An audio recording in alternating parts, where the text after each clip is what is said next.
Welcome, everybody, to another edition of the C3 Friday. That's right. That's Your right. boy. Your Oh, we got an intro. Trey, mute your microphone, brother.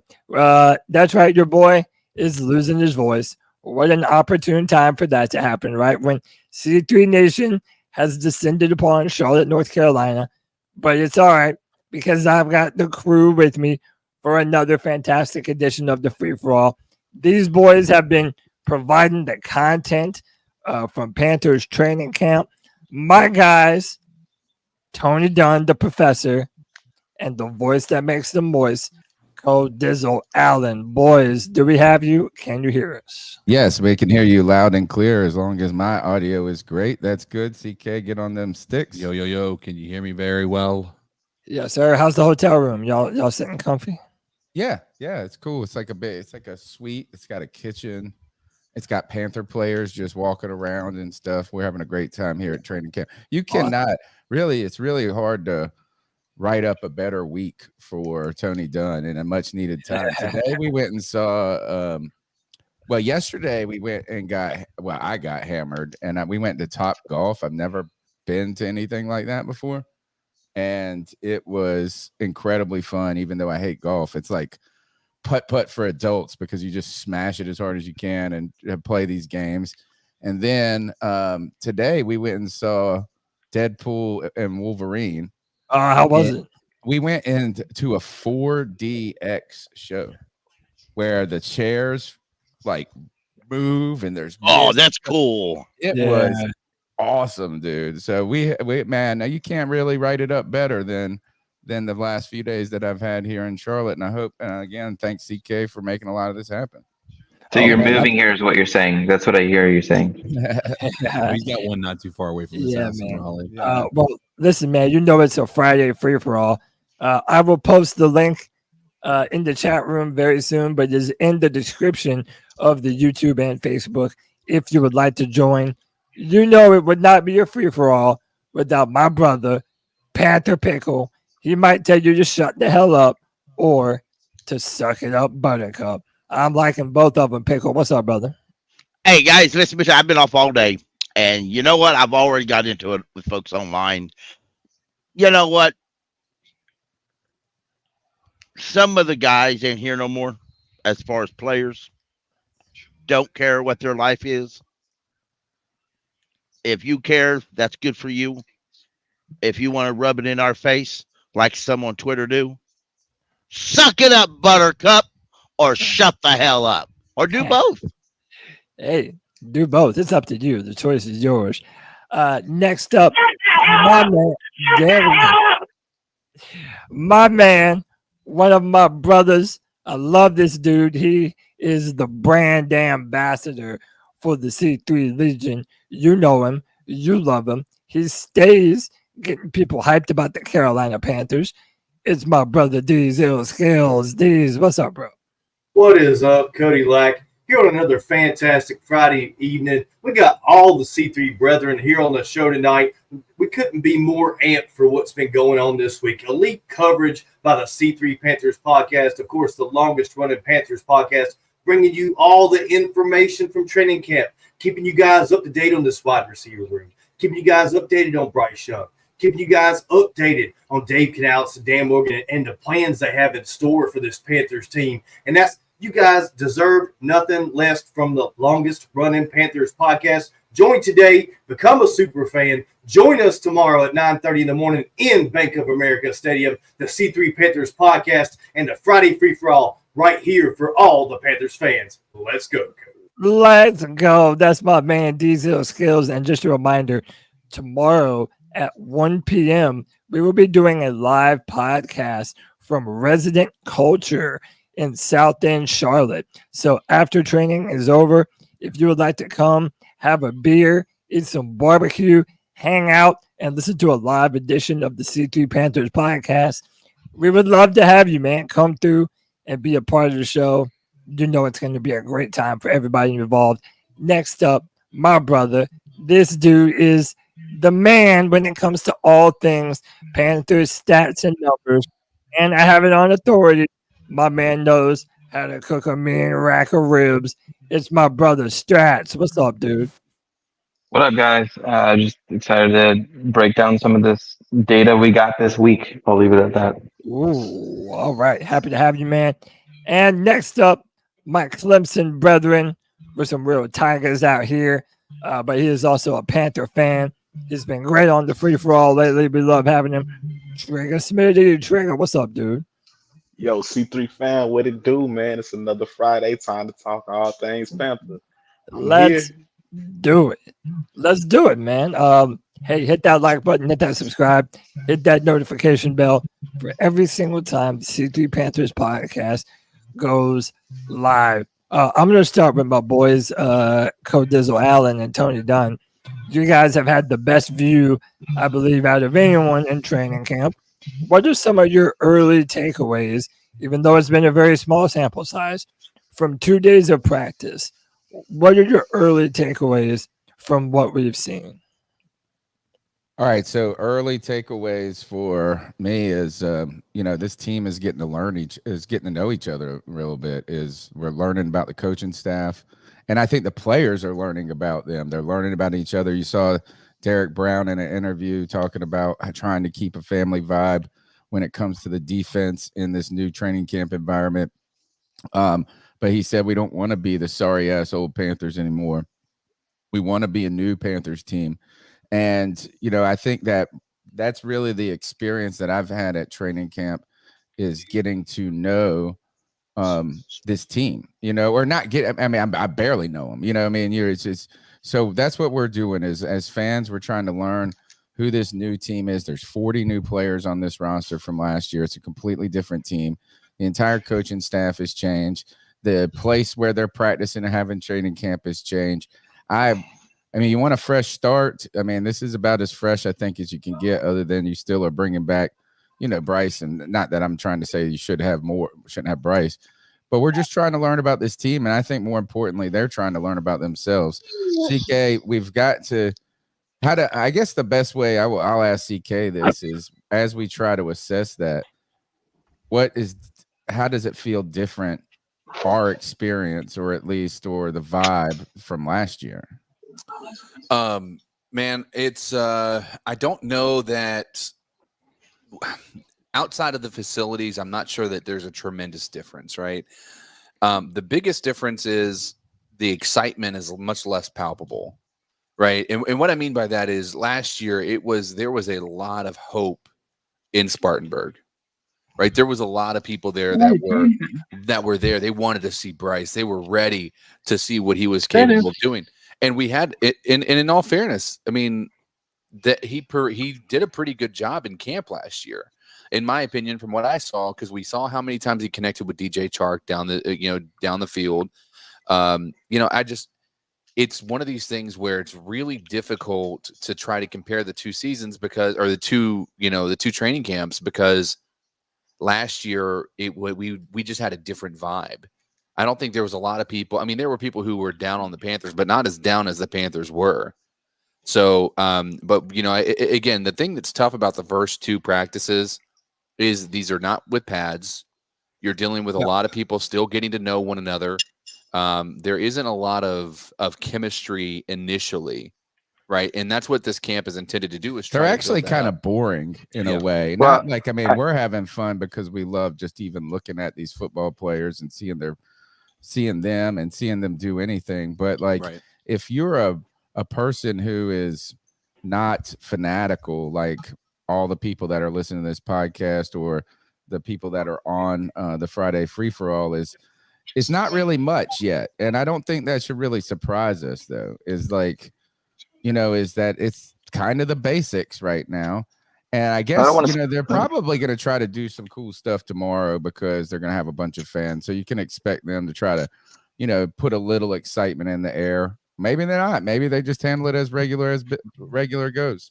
Go ahead, well, I don't want to speak for Tony, but it sounded as if he was asking you, CK, and you did kind of at least allude to the fact that the vibe was different. If you could speak to the difference of vibe, that I think, that would be my question, really. What kind of different vibe you got off of it versus last year at this point in juncture? the training camp itself is not entirely different, right? I think there's a lot of similarities, just because I think, I don't think that football differs that dramatically from team to team when it comes to early training camp.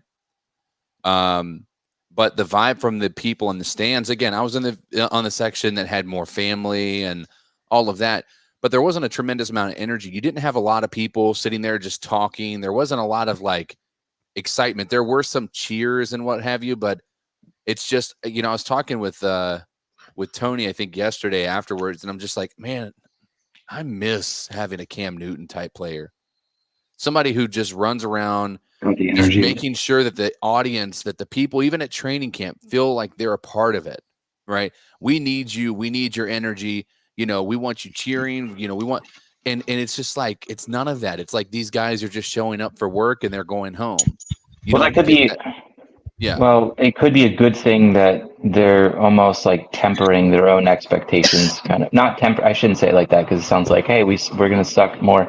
I don't know. Did you kind of get the vibe that they were all on the same page at least, and there wasn't like, you were there for 2 days. Did you see a lot of like disassociative, people being like, oh shit, I don't know where to go, or was it all kind of like streamlined? I think Dave Canales, and you might be able to, back me up on this, Tony. I feel like he runs a pretty tight ship. I mean, they had the entire practice kind of sectioned off, and then as with everybody, and it didn't feel like anybody was just running around with their head cut off. And there seemed to be a natural cohesiveness to it. Now, what I will say is we didn't see what we saw last year with like a Henderson, CJ Henderson, who was just off by himself, not really engaging with anybody. There's more of a team building aspect to what's happening right now. I think if you ask me, I think the biggest difference, and this is something I tweeted about, is we have a coach in Dave Canales that isn't afraid to do the little things. And so tell them about yesterday, seeing, it's raining out there at this point. They've been practicing in the rain the whole time. They're trying to, these practices are so tightly designed. They got the clock. So it's like, we're going to do this practice, this drill or whatever, and it's segmented. There'll be the offensive line over here doing something. There'll be the defense.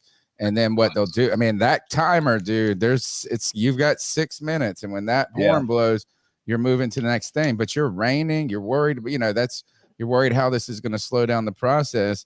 And they're trying to keep this practice moving. And what do we see? So they have you guys would recognize it if you saw it. There are these really tall, there's these really tall structures that have wheels on the bottom that you can push around, but it has like a big circle and it's got a net where you would be able to practice throwing the ball into it from a far distance.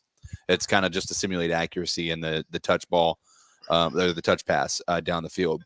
So they had that set up for them to do those exercises. They literally only threw 2 balls and then they had to move on to the next drill. So they didn't even use them, but Bryce threw 1 ball and Andy Dalton threw 1. But after that was done, they were moving on to a team period where they were going to be doing like a 7-on-7 or an actual full offense versus defense. I can't remember the specific drill that was coming after. And those needed to be moved.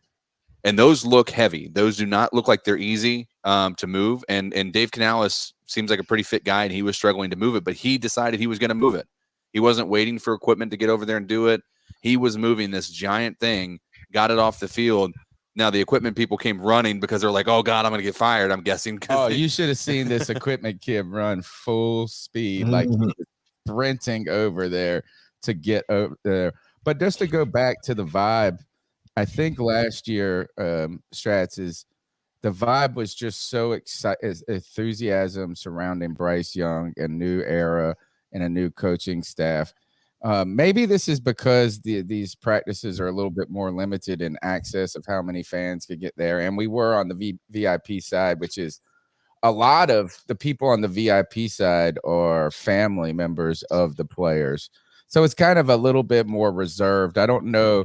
It'd be interesting to see how fans on the other side of the field, how they felt about the experience. But yeah, it's not. There was just something last year. I think we were all just ready. The number 1 pick, man. The number 1 pick. How can you not be so pumped up, and I think now we've kind of had our hearts broken too much. Is like We've tempered expectations. So, by the way, speaking of that number one pick, CK, I'm going to be showing a lot of your footage. So, if there's anything you guys want to discuss about it in particular, but y'all make sure to go and follow my man Codizzle Allen on X. He has been blowing it up, showing you guys these incredible footage of Bryce doing a lot of really good things. Also follow at cat_chronicles.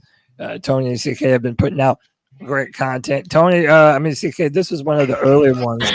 Turn the volume off. This is one of the earlier ones that you posted. Bryce looking really accurate and moving around. In the middle. Also throwing darts to the sidelines, man. Oh. Nice Yeah, play that was by Bryce. Yeah, that was one of those ones where after I got it, I'm like, that's gonna be a good video. But TMJ with a nice grab over there as well. And having the official in that shot showing that was indeed a catch is also, I think, makes that awesome as well. So this is Bryce Young on the run, moving around, finding Jonathan Mingo Miles Sanders. No, this is Johnson. Oh, there's Johnson, right? Johnson. Yeah. Getting Deontay Johnson the ball. And I believe one of our early takeaways, or at least mine is that Deontay Johnson so far looks as advertised. The type of pass rusher, or not pass rusher, pass catcher that we were really hoping to see. I mean, through a very small sample size, he looks like that guy. All right, so I think this is, there's going to be a play where we're going to celebrate him, and this is on 7-on-7, so I'm not sure really the intentions or what their plans are here, but I feel like seeing Mingo just kind of check up here, like he's not even giving any effort there at the end. No, and that was his problem. That was his problem last year, CK. The ball's not coming his way, so he's not. Yeah, he has no fight. Right. But I mean, again, this is training camp. I don't know that the goal is to try to block or anything along those lines. So I'm not sure what their plans are there. So, I mean, I'll give him the benefit of the doubt on that one. And he saw the ball was not coming his way.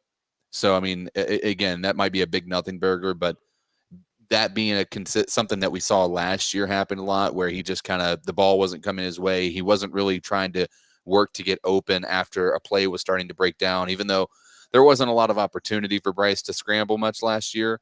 That was something that when he did, it just didn't feel like there was a lot of effort from wide receivers outside of Thielen that were trying to get open. I will say this is I saw Bryce, he was warming up by himself they were just getting warm. He was just throwing some practice passes, just, loosening the arm up.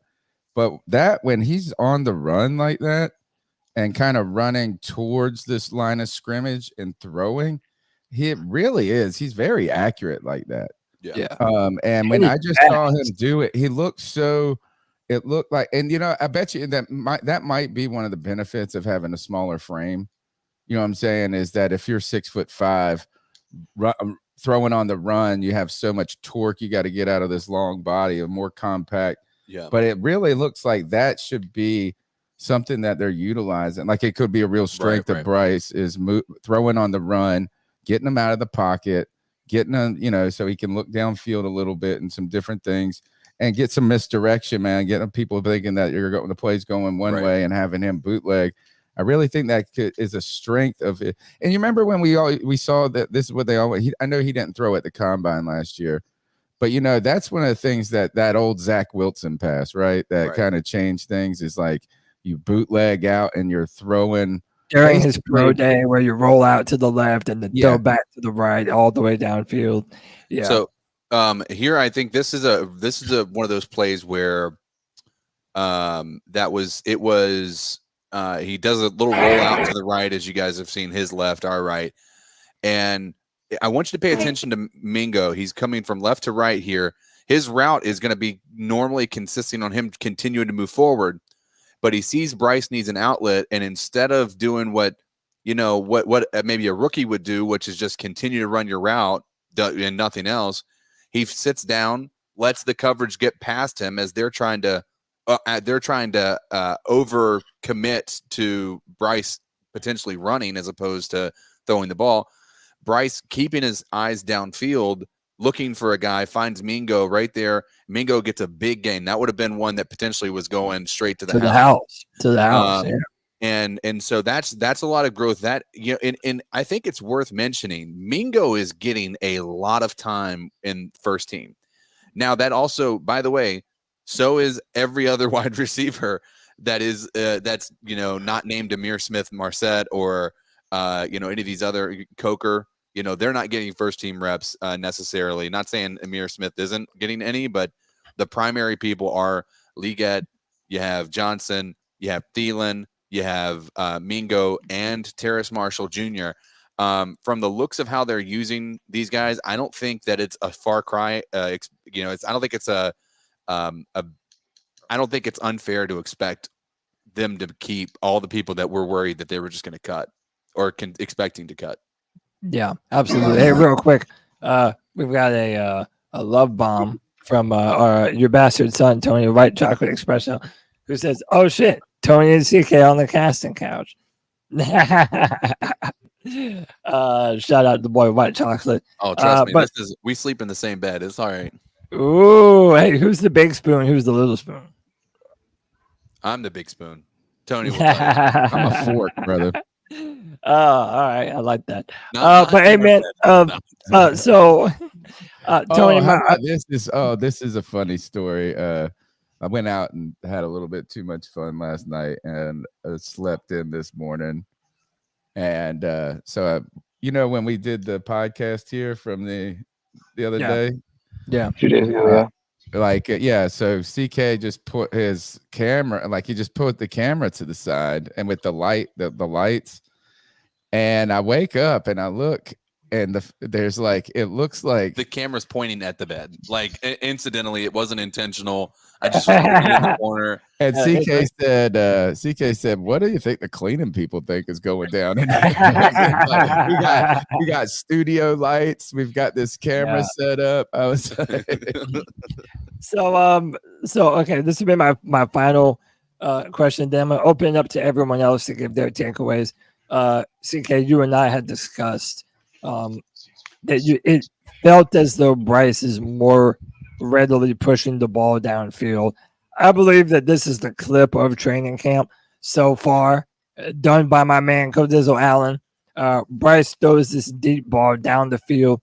Some people said that it was a little bit off the mark, but other people think that if it was real pads, that he would have gone up and got this. Man, just great footage, man. That was absolutely incredible. Do you think that Bryce really is pushing the ball more, and is this indicative of maybe things to come? And then I'll open that to everyone else after CK and Tony. So from so far in training camp, I don't know that it's going to be more of this. And the only reason I say that is this was the first deep ball in team drills that we actually had in between both the days.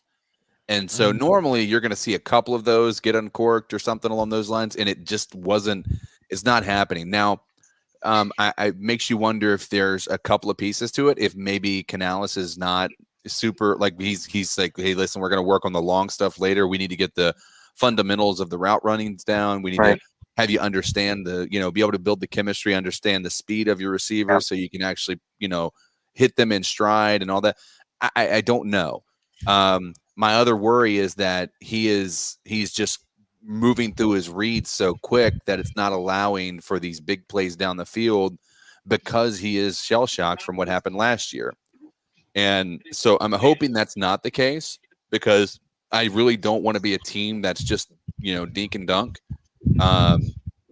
But that's just my take. It's hard to say that this is going to be happening more often just because we only seen it happen once, whereas normally we would have seen it a lot more. I'll just say one thing on the matter real quick, and that is I don't feel like the team is doing anything forcefully, right? To show us. So I wouldn't read too much into any of this. Is Bryce trying to push the ball downfield more than last year, or are they not doing it? It feels like what they're practicing doesn't matter. What we think what the outside, interpretation of this doesn't matter at all to them. And if you look at what an Air Coryell offense is, right, think of like Norv Turner's offense that he had with the Chargers decades ago, is that it's meant to be middle power, like power runs, and then play action pass deep. So like, I don't think that the deep ball is something that they are going to be practicing in the early stages, but more interested in blocking scheme, the defensive fits against the run. They practiced the run a lot yesterday. I mean, and they're not. So it looks like these guys are really just like CK kind of indicated, is like, let's work on the basic structure of the offense, and then that stuff will come naturally. Is like there's no need in practicing the post route when we're trying to get the blocking and the run scheme and the run fits right. So I just wouldn't. But I wouldn't be surprised if they try to do a little bit more to bring some excitement to the Bank of America tomorrow. Yeah, man, I would love that. Boys, whoever wants to jump in on this, D's, Pickle, Strats, Trig, what were some of your takeaways, just, again, of stuff that you've heard? And by the way, we can also include press conferences into this, and I'll play some of Dave Canales later, but anything that you saw or heard that impressed you in any kind of way, what are some of your early takeaways of training camp? We'll go with Pickle. I liked I liked what I saw on the clips. I like they're not forcing the deep balls. I really do. I agree with Tony. I believe, get the little stuff in the intermediate. I believe the deep balls will come when they come. Okay. You push it. Last year we pushed and we tried to get all these deep balls, and nothing worked out. I believe I like the idea. You run, the old style is you run the football where and once you get good at that, the defenses will drop the safety into the box. Then you have more opportunities for one-on-one back there in the deep balls. It makes sense. I'm glad to see that Marshall and Mingo are heavily involved in the game plan and the routes, and that I like them doing that. And I kind of think it's odd here today. They've kind of shook up the bottom depth of the roster, especially the wide receivers court. They let two, or they put one on IR, they let one go, then they brought a couple more in. They shook that up a little bit, and I think that's curious. They signed an edge rusher today. So yes, they did, and we're going to talk about that here in a little bit. Kemoko Turay, I believe. Diesel Skills, what say you, brother? So, like, the first thing that Tony and CK were talking about was Dave Canales not afraid to move some heavy equipment on the field, equipment that we definitely didn't have last year. The way that y'all described it, I didn't see that whatsoever at training camp or the year before. So I'm glad that Dave Tepper has not only invested in a practice field right beside the stadium for the Panthers, and of course the oncoming indoor facility that's been 30 years in the making for the Panthers. Yeah, that as well. Equipment has been included in that. This is equipment that Dave Canales said that the Panthers need to be a better football team and to get their football right.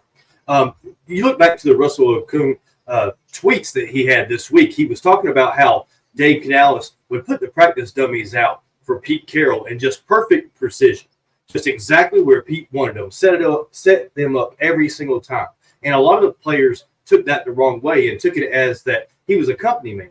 But instead, Dave Canales has attention to detail and cares a lot about his craft and just wants to excel in what he does. And I think he showed it again in front of C3. I think they witnessed that in person, that training.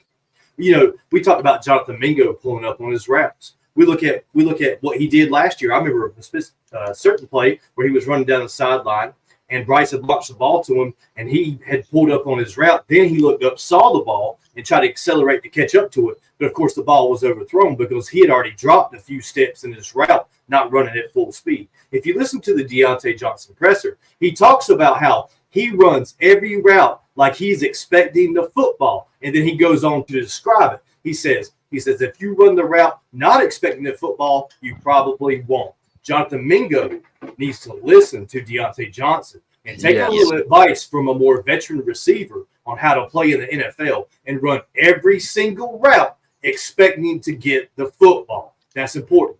Okay, last thing. On the play that we saw, the big game by Jonathan Mingo, if you watch Shaq Thompson, he starts on the left side of the field. He runs all the way almost to the flat of the right side of the field, all the way across his counterpart, Josie Jewell. He's, to me, out of position. Now, I don't know what the defensive call was. Maybe Shaq was told to guard the flat. But if you got Josie Jewell and Shaq Thompson both in the flat, that's really not a good look for our defense. I don't know what those guys were doing on that particular play, but leaving Mingo that open and exposed in the middle is not a good sign for this defense heading forward. It's something that draws concern, and there was a lot of chatter today on the X app or Twitter about Shaq Thompson. And is he really going to be back from his injury? And is year 10 really going to be a good year for him in the Severo defense that he only played two games with last season? Oh, man. Great points. I mean, I really enjoy a lot of that, dude. I think, I feel like we're doing the right things in terms of getting the right free agents to implement the right kind of culture. I think bringing in Deontay Johnson and even Xavier Legette was perfect for somebody like Jonathan Mingo to be like, hey, man, do you see what we brought you in to do? Because those guys are doing their job. I mean, Xavier Legette, after his first day of training camp, was on camera talking about how disappointed he was in his own performances. So to me, that says that he is holding himself to a level of accountability that previous young Panther players have not been. Shout out to New Rosh for the $5, and then I'll let you go, CK. How much time or how much playing time do you think they'll let Bryce play during the preseason? I'm going to be watching the O-line starters in particular. I know that Panther Pickle and D's and the boys already know my opinion. I would never play the starters in preseason football. I would let all my backups have time to prove themselves to the roster, and you get to battle test your depth while also preserving your best players for the opening week of NFL football. So that's just what I would do. I really don't know what Dave Canales' opinion and approach to playing starters in the preseason is. I'm very interested to see what that will be. First to that point, we could probably watch or go back in history and see what Pete Carroll's philosophy on that was, because a lot of the philosophies that Dave Canales has is going to be a direct connection to what he experienced in Seattle. I want to talk about Legette for a moment. I obviously you're excited when you hear him, self-criticize, right? Be self-aware of where, what he's doing on the field. And if he just didn't feel like he was giving it his all, like he should have, or something like that, that's obviously a mark of a true competitor. But I'll tell you what, I was talking with Tony about it, and like, whereas this is going to come across weird, but football players, while we were in the hotel and all that stuff, I remember when I saw Joey Bosa, I was like, dude looks like a mutant, right? When you see Cam Newton, he looks like a mutant. A lot of the football players you see look just like regular people. You wouldn't even be able to tell they were a football player outside of knowing that they're in our hotel and, heading to camp dressed in Panthers garb, whatever. And so when that isn't the case with Xavier Legette. Like when Xavier Legette's out there, man, he looks like a mutant, and he's got that, I don't think he gets the attention that DK Metcalf got because of his crazy, combine that he had. But I would put him on that same category of type of player. And so just based on like the physicality that he has, his speed, like his breakaway speed is actually pretty impressive. When you watch that, he held the record for I forget what it was, but he has a record for 21 miles last year, fastest in college, I think, last year. Running during the game with the ball in his hand, 21 miles an hour, I think he hit. The Panthers put out a video showing his, like, he jumps to catch the ball. That's not the impressive part to me, right? That ball was underthrown. That wasn't a Bryce throw, by the way. That was, I believe it was Dalton. No, I believe it was Plummer who threw that one. And he did the one where Legette like went up. Yeah, that was Plummer, I'm pretty sure. Okay, I'm gonna find the clip. Yeah, and so, but like before that, because like if that ball's on Mark, it's not even a chance that Dane Jackson's gonna get it. Well, right? we could speculate all day long. Maybe going back toward the ball like that, like what I saw from that clip was instinct was Right. split second decision making of if I go backward, I'm going to leave this cornerback and I'm going to catch this ball. No, And no, that it was you he made the can't- play that he needed to play. I was just saying the ball was somewhat underthrown. But my point was is that like when you look, he already got that separation. If he didn't have to stop there, Dane Jackson wouldn't even be there. He would probably be 3 or 4 yards ahead of him, and he's not catching him. Like look how he's already breaking away. And he has to stop there, and then Dane Jackson cut. Like when you watch that in real time from the angle that I had, he had like 2 steps on him. He just had to stop himself and go up and get the ball right there. Like that shows me like this dude's got juice, right? And he's gonna be going after these balls. And you know, when the Panthers put this out, they said Xavier's ball or nobody's. That's kind of his philosophy when it comes to catching the ball. He's either coming down with it or nobody's coming down with it. And I would also like to say that, you know, like I definitely hear the point that CK is making. If there is a ball that is perfectly placed and well thrown, Xavier Legette is the type of man to run away from defensive backs. He has that type of speed, that type of strength, that type of athleticism, that type of pinpoint ability. The dude is just off the line. If somebody like I noticed, you're gonna think I'm crazy. The defense stopped playing press coverage against him when they were out there doing team drills. Like JC Horn talked about that first day. It was like he's so difficult. They have started to give him 10 yards. Like they're already avoiding that initial 5 yards that they're allowed to actually have contact so that they can stay. Because I mean, he's just getting through it and then still getting past him. He's getting that contact and not slowing down, but somehow accelerating and still push. So there, I think you're going to start to see a lot of off coverage when it comes to Xavier Legette, which might open him up for a lot of those, shallow slants or something, which we're not exactly thrilled about. But that's kind of when you have a defense that fears your wide receivers, dude, that's going to be great. And, you know, with Deontay Johnson on the other side, his route running is great. Like it's visible when you see this guy. You know, it was raining on a couple of the plays, so he ended up slipping. But like the dude's got so much like shiftiness, his ability to get open is real. And I think I think with the combination of all these guys, the potential of Mingo and Marshall breaking out, knowing that you have a reliable slot receiver in Adam Thielen, I think that this is going to be a good year for him. And then you add again, this is all we're in training camp where they're going up against the defense that we already know has holes. So there is that piece to it as well. These guys are going to look a little bit better knowing that that's the case. But, you know, there's a lot of unknowns, and I'm not going to get too high on it. But it is encouraging to see the development this offense has had and what a piece like Xavier Legette is doing.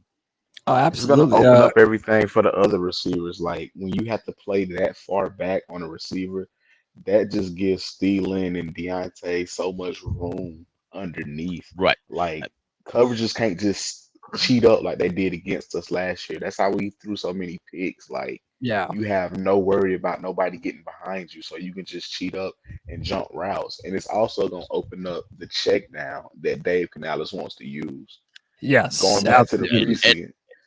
Going back to the preseason thing, he did mention he wants his guys to be active in preseason just because it's a new system. These guys haven't really proved anything. He said that a couple months ago on one of his press conferences. So I expect everybody to play in preseason for the most part. And I mean, only person I'll be fine with not playing is maybe Derek Brown and JC. Yeah, I think everybody else can probably dude, I mean, I would just add everybody to that list, man. Like JC, I'd put Derek Brown. I'm putting Bryce, bro. Like, I understand that everybody wants people to like get on rhythm, but dude, the Rams are perennially one of the best teams in the NFL, and they never play their starters.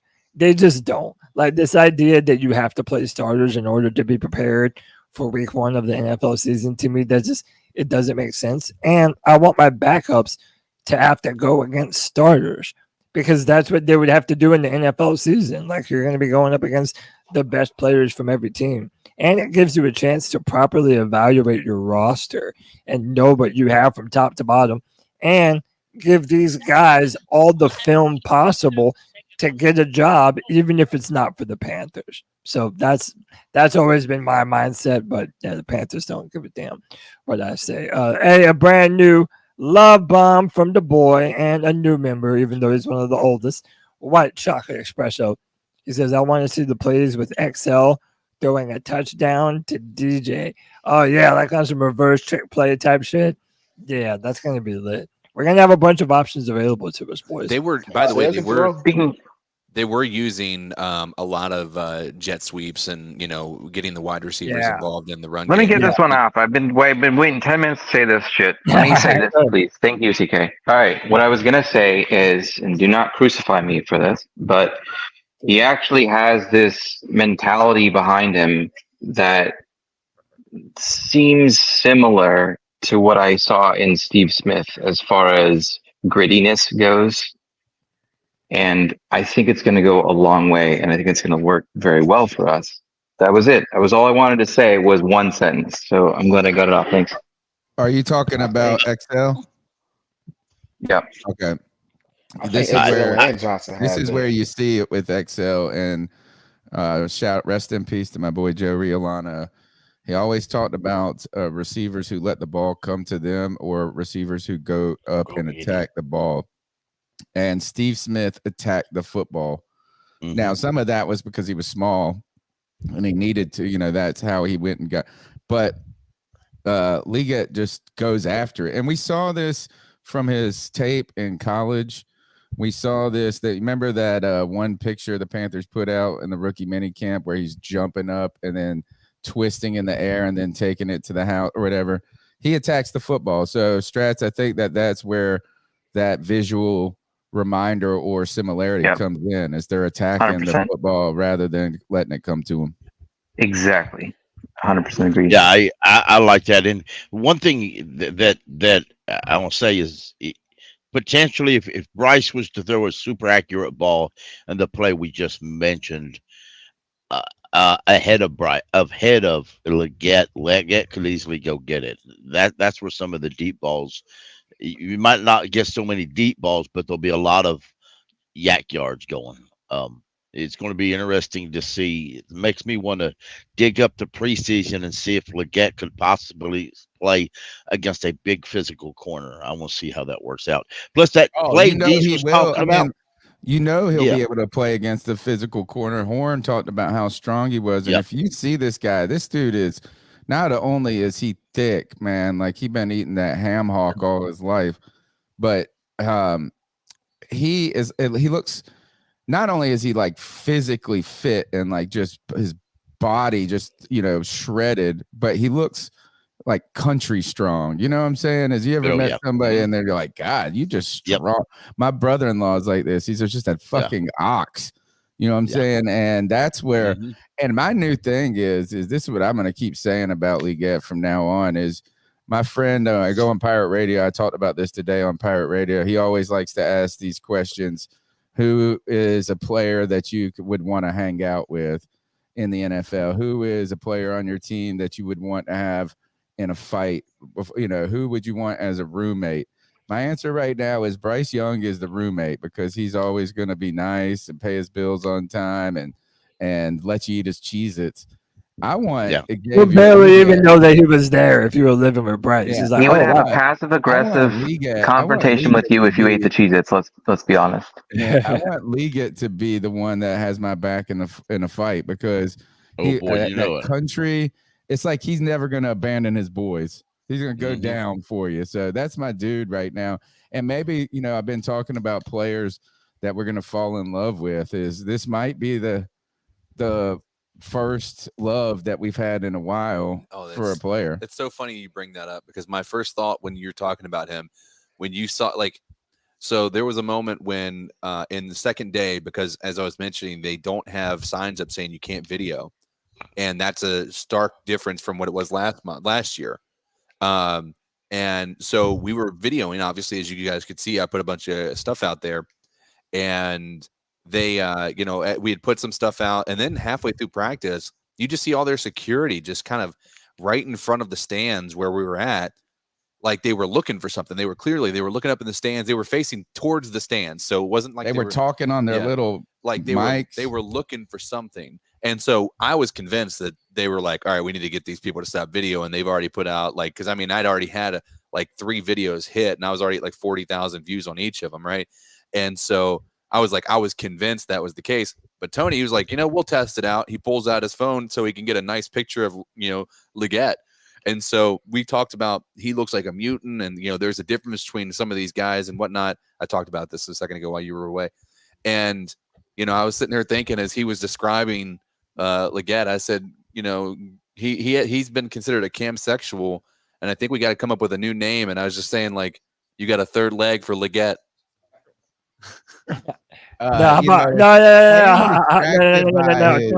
Tony.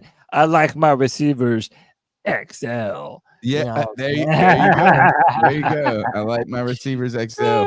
His accent is endearing, but it's also distracting. And this is what I would say is only to you. I love it, dude. I want to hear it. Love it. But what I'm saying is he had a very introspective, he reflected upon his performance after day one with the media, and he was his hardest critic.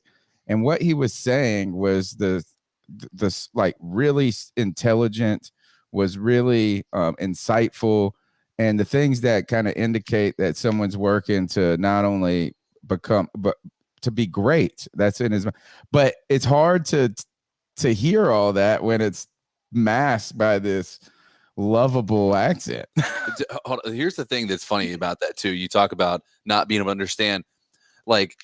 Just imagine being the cornerback that knows he's talking shit to you, and you don't know what he said. The entire you're like you want to be mad, but you're like, I don't know what he actually said. There's an extra layer of a head game that they're playing, because Legette's out there probably talking trash about his mom's chitlins, and he's like, I'm from LA, dude. I don't know what your mom's chitlins. I don't get that reference. Say? He's trying to figure out what they're doing for the next play. Am I playing man? Am I playing zone? What am I doing? Legette starts talking, and he's like, what did he just say? Oh, I forgot what play I'm running. Sorry. Tony, you know how he scores touchdowns, right? He could straight tell them to play, and they would be like, I don't know what you just said. Tony, you know how he scores touchdowns, right? How's that? He's just going to leg it. Yeah, baby. Do the applause. Where's the applause? Yeah. It doesn't really work well because it's supposed to be Legette, so we got to figure out something else better. But it was perfect. So before we go on, Trey, we never let you talk about what some of your takeaways were. What were some of your takeaways from the opening days? And then we'll go on to some new signings by the Panthers. Go ahead, Trey. I like what I've been seeing so far. I am kind of concerned about the lack of the deep ball, because I just feel like in order for us to be where we want to go, that's gonna have to be a vocal point in our offense. But I'm not gonna make too much about it, because we saw it last year in training camp. The deep ball with Bryce and Chart looked great. Then in the season, it was nowhere to be found. So, I'm not really gonna get too much into it, but just looking at all the quarterbacks and the receivers we play this year, that's gonna have to be a vocal point if we want to get some wins. We're gonna have to be able to chunk it down the field. But I like the play y'all showed, because it shows what my guy, I think CK was talking about, somebody that can go up and get the ball, somebody that attacks the ball, because every ball is not gonna be perfect, but it shows just having a guy that can adjust to the ball, naturally. So, I like what I've been seeing so far. I like Dave Canellis, how he's a very detailed guy. Yeah. Oh man. So far, so good. Yeah. I'm with y'all on the linebackers though, because I saw one play of, I think it was Miles. He struck out, and Josie Jewell's edge contain was non-existent. So that was a little weary. But okay. My only concern is the main thing, which you can't really tell yet because the pads ain't came on. It's how this O line looking, man. How this O line looking? I heard Clowney really wreaked havoc on the first day. Um, I seen some stuff on Twitter. I don't really run with all of that though. But how's the O line looking? How's the protection looking? I'm not really worried about everything else. You can speak, Pickle. I'll answer that question when you're done. There was a play that some people, when it first came out, they wanted to criticize Icky. That said Icky, but if on closer looking at the play, I don't think it was Icky. I think Icky did what he was supposed to do. Is on a lot of speed rushers, you push them back, you push them out of the play.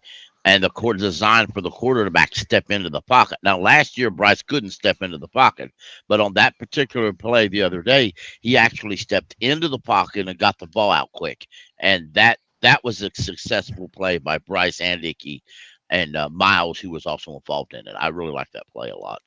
But at first time it was released, people thought, "Oh, Icky's blown another," but it wasn't really. Yeah, that wasn't really right. But from what I've heard, though, Icky also, I mean, even if that one play wasn't his fault, I've also heard that Icky is still kind of looking like Icky, though. Yeah, I don't, Yeah, no, I think I agree. I think overall there have been still some concerns with the offensive line. Tony made it a point that, obviously we're early on and there's going to be some edge that the defensive line has, because a lot of these guys are still understanding the blocking scheme and they're trying to figure that out. Whereas the edge rushers, if you're rushing the quarterback, you just focus on what you do. You're not focused on whether we're pulling or pushing or, moving left or moving right, or, this is my assignment. This is like, if you're a rusher, you're only having to focus on what you're doing, not what the other team is doing and what your teammates are doing. So there is that piece to it. Now, I want to go back to I know we've talked about Xavier Legette, but, to the point, that you guys were making before, if you go to that one shot that I had with the slow-mo, I think it's interesting because it feels as though in that video, you'll see Xavier Legette just go into a second gear. And I don't feel like we've had that. When a ball's been overthrown before, it's like, oh, there's just nothing they can do about it. When Xavier Legette sees that ball in the air and he needs to get it, like the dude just turned it up a notch. And yeah, in that play, it might have been, honestly, I think it would have been considered a really good throw, and he probably would have been, praised for that throw. A lot of people were criticizing Bryce, saying that was a trash throw. And in my opinion, it should have gone to the outside a little bit more towards the right instead of, towards the middle of the field where they actually had help to try to, get that. But Xavier Legette, just like that speed to catch up to it. That's what I feel like we haven't had in quite a while, because he just comes out of nowhere, and it's hard to tell because I do the zoom in. Yeah, it looked like a really bad ball at first, and then it's all of a sudden the closing speed. But I definitely see the point that CK is making, though. Like, if that was padded football, that dude's going to haul ass, jump up into the air, and probably one-hand that bitch. You know what I mean? Like, the dude has that type of weird, freaky athleticism. There's going to be Xavier Legette's going to make. Are you going to quote? Are you quoting my tweet from earlier? I feel like I said that verbatim. He makes that play. If this was a game and he needed to make that, like, you know what? He's smart enough. He's like, I'm not going to injure myself in practice on day 2, right? Yeah. What I saw on that play that nobody's really talking about, I haven't seen anybody talk about it. Do you guys pay attention to that stunt by Derek Brown? I think that's what kind of forces Bryce to throw it inside, because you got Big 95. Oh, let me watch one more time. Oh, good call. Oh, I hadn't even noticed that till you mentioned it, Trig. Bro, Derek Brown said, get the fuck out of my way, dog. Yeah, that's what made me ask about the O-line. Yeah, when you were asking about the O-line and some different things, in some ways I feel like, is when you're not doing pads, you're just trying to get your feet right. I don't know how to properly evaluate any of these guys, if they're winning, if they're losing, if they made a mistake. But the one thing is I was watching a few run plays, And there was a couple of times where it just looked like the defensive front with Derek Brown and Ashawn Robinson was able to just swallow up the gap so well. So it wasn't like the offensive line wasn't, because they can't bull each other. They're not. Right. They're not. They can't get super physical. Yeah, but it felt like it's like, so in some ways we're looking at it as a loss for the offensive line. But if you look at the other side, it's kind of a win for the defensive front, which is exciting because what we're all hoping is that Derek Brown is like is Star Latulele with a little KK short in him. And with the right players around him, we continue to give every defensive player like Brian Burns a pass. By the way, there's a video floating around on Twitter about him beating whatever Tom at the tackle. But again, it's just, I'm like, all right, y'all don't get too excited now. Yeah, well, but also, I think it's just the idea is that when, on the run play specifically, when you see the gaps getting filled up, to me, that's a good sign for the defensive front. And one of the biggest weaknesses we've had for several years, and that is run fits. Yeah, no, absolutely. I also want to point out that when it's not padded like that, the defender always has the edge in the O-line, D-line matchup because there's just things that you're not able to do fully like you would in the game. So again, I wouldn't read too much into it, but that's Derek Brown. That's what you paid that guy for. To destroy double teams. And with the addition of Ashawn Robinson and you have Shy Tuttle, I'm hoping that they're looking to use Derek Brown in more of a pass rushing role this year. That's what I'm hoping for. I think that would be best for him and his career. I think that would pay dividends for Jadeveon Clowney and EJ Wanham. I think that would be awesome. And let me welcome in my man, Jake the Snake F. What's up, brother? How you doing, man? Welcome to the Free For All again, dude. I'm doing great. How about y'all? Man, we're doing wonderful, man. We're good. What were some of your early takeaways from training camp, and then we'll go into this new signing? Okay, so early takeaways is how good CK's videos were because they were great. Man, oh man. And by the way, CK, I love that drone footage though that you had at Bank of America Stadium, man. That was amazing, bro. I love that. Well, that's a point. I want to talk about this for a second. You're striking a chord for me. So we were driving in last night. No, it was last night. It was last night because we were coming back from Cody's, and the stadium was like they were doing some sort of crazy like light show in the stadium. They had like all the lights in the stadium kind of blinking, and the scoreboards on. They have there's these little spheres around the outside of the stadium. They were kind of like strobing blue and all that stuff. So we were trying to figure out what was going on, and when we driving by, and we saw cheerleaders on the inside, and they were doing something. Like I had a bunch of fog machines going and laser lights, and they were dancing. So there's clearly some content that they're about to put out. Well, I go and I'm like, I'm going to get some drone footage, and we go and I get some drone shots. And I put it unlisted on YouTube and just sent the boys the link to tell them what it was. But I messaged the Panthers and told them, hey, listen, I didn't see any drones up. Got this. I'm not trying to step on anybody's toes. So if you're interested in that footage, just let me know. I'll send you over the link and you can have it. And they haven't read it, but they put out a short today. You didn't even know about this, Tony. They put out a short today, and I feel attacked. It's a short of training camp, and it says, our drone guy is better than yours. Oh, damn. And I commented on it, and I said, bet. Wow. Get him, CK. Get him. But you know what's hilarious? You know what's really, really... Here, let me show you. The Panthers... Did you see what the Panthers put out? When? Today. The short? That's what I was just talking about. Yeah, okay, yeah. It says, our drone guy is better than yours. Yeah. That's what I was saying. I feel attacked because I messaged them last night, and I was like, hey, I have this, and I sent it to them, and then I sent them the link to it and all that stuff. And then they go and they put that out, and like it's this is after, by the way, I have publicly commented and like had it go a little bit, like hit a little bit from engagement, trying to say, hey, listen, day 2, or year 2 of trying to get the Panthers to allow me to be their drone guy or something along those lines, and then they come out with this. I'm like, Yeah. oh. So just wait. You want to pretend like this is better than what I'm doing? Wait. Oh, you just said this is war now. So this came out. This one says, I don't know if this is the one we're talking. It says sights and sound from training camp, and they've got the top down overhead view. So yeah, maybe they're like, YouTube, all right.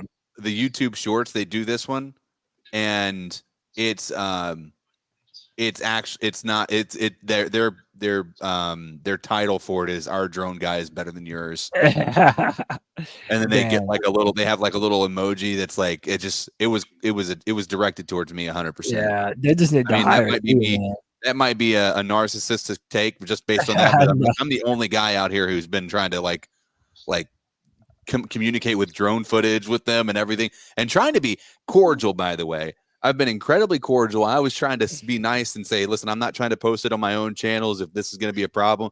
Now that they're just that's out, I might just make the video. Yeah, they're taunting you a little bit. Can anybody explain why they didn't practice today? Have they said why? I think it's just off. Yeah, they often don't practice before a big to do. I'm assuming that's my only guess. That's all my guess. I know they used to get the field of break. When they used to have Fan Fest here, they often didn't practice the day before the Fan Fest. They always said it was to travel up there, but I'm gonna post the link to this is one shot of this drone of what was going on last night. Yeah. And I'm gonna send it to you. It's a YouTube video. Where are you sending it? I'm gonna send it in the Four Horsemen. All right. And just so you guys could see, so when they actually put the content out, if it's not as good as mine, you guys know. Yes, you do. CK is he's been doing this for he's padding his living, maybe even going to be making a full living off of this, doing real estate photography and drone footage and things. And we did this last year, by the way. Our solution for the intro we made last year, we just got to put it with some music that we get off of YouTube that they won't demonetize us for, so we can, because that intro we made was too sick to not be using. But yeah, I'll just tell you this, as somebody who doesn't know anything about this stuff, is last year CK used a lot of, I think, like the programmatic AI features of his drone, like as it'll do like things you tell it to do. And then last night this guy was just like freehand piloting this bitch around the damn world, and I was like, so look at the this is insane.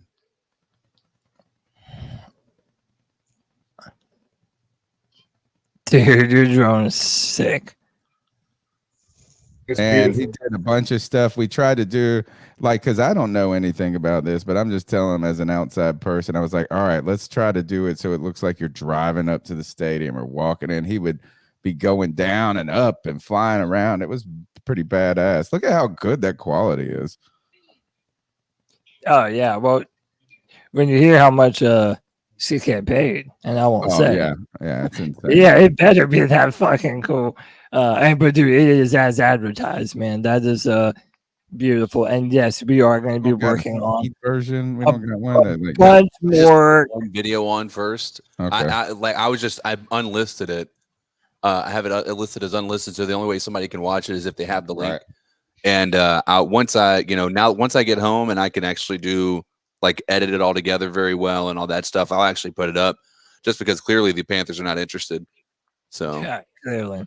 And with all games at 1 o'clock this season, no night games, no primetime games. This is the only chance for Panthers fans to get that footage, CK, of the Bank of America Stadium all lit up, because we won't see it this year. So. Well, even you're right. To be fair on that front, during game days, they usually have a temporary flight restriction around stadiums to where drones are not a possibility. It's against the law to fly a drone around game. I bet you stadiums, the team could do it now. Well, the problem is if you have a temporary flight restriction, you can try to apply for access, like do that. It's a whole process. If they're going to have their own media be anything with their flights during a game, they're probably just going to not do a temporary flight restriction because it's just a headache to try to get that authorization. Whereas I think they would just rather use the video because, I mean, you're going to have cameras in so many different places in the stadium that give you that bird's eye view anyway. So I don't think that'll be. I don't think they'll fly drones during a game. But that D, you're right. You're not going to see that lit up all like season long. Yeah, and I look. I know CK. We all want to be recognized, right, for what we're doing, like on this podcast. And we were trying to get press passes, and we were unfortunately not able to secure them for this training camp.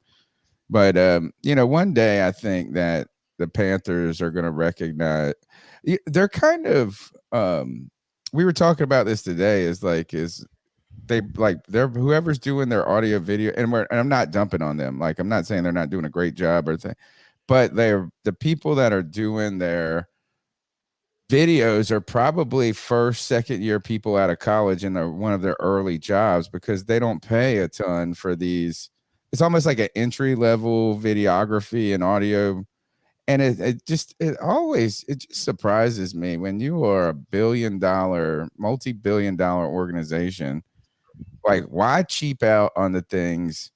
You should be paying somebody $200,000 a year and have one of the best videographers and like media. So one day I think they're going to, I think a lot of these big organizations rest on their laurels and their power because they know people are going to watch. They don't have to be like ultimately like Mr. Beast or like or us begging for people to look, that are taking risks, that are trying new things because they have this natural innate influence that comes with being the team. But I think one day, as we continue to have find people that are on this show right now, build this community bigger and bigger, that there will be no choice but them to recognize how the influence has changed from traditional media to moments like to us maybe I always think this. I just feel like we get so like, I don't know if it's defensive. Like, I mean, when I see other podcasters that are worried about their other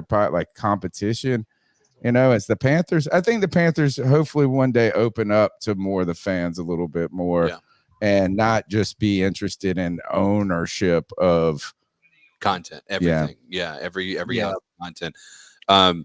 It was always, especially during the year, it was always interesting when they would have like a press conference they'd have it broadcast, on YouTube. And, they would usually have the press conferences after the game at the same time we're on live.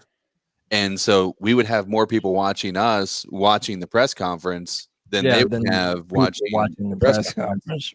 And so I think that that should be if I'm looking at it from now, again, I'm biased because we obviously would like to be able to have a little bit better access than we do as a fan podcast like we are. But, I feel like if you do what's different than every other team has done, that's going to be, it might be a risk, but it's something that could very well help your organization as a whole if you can embrace fan created content.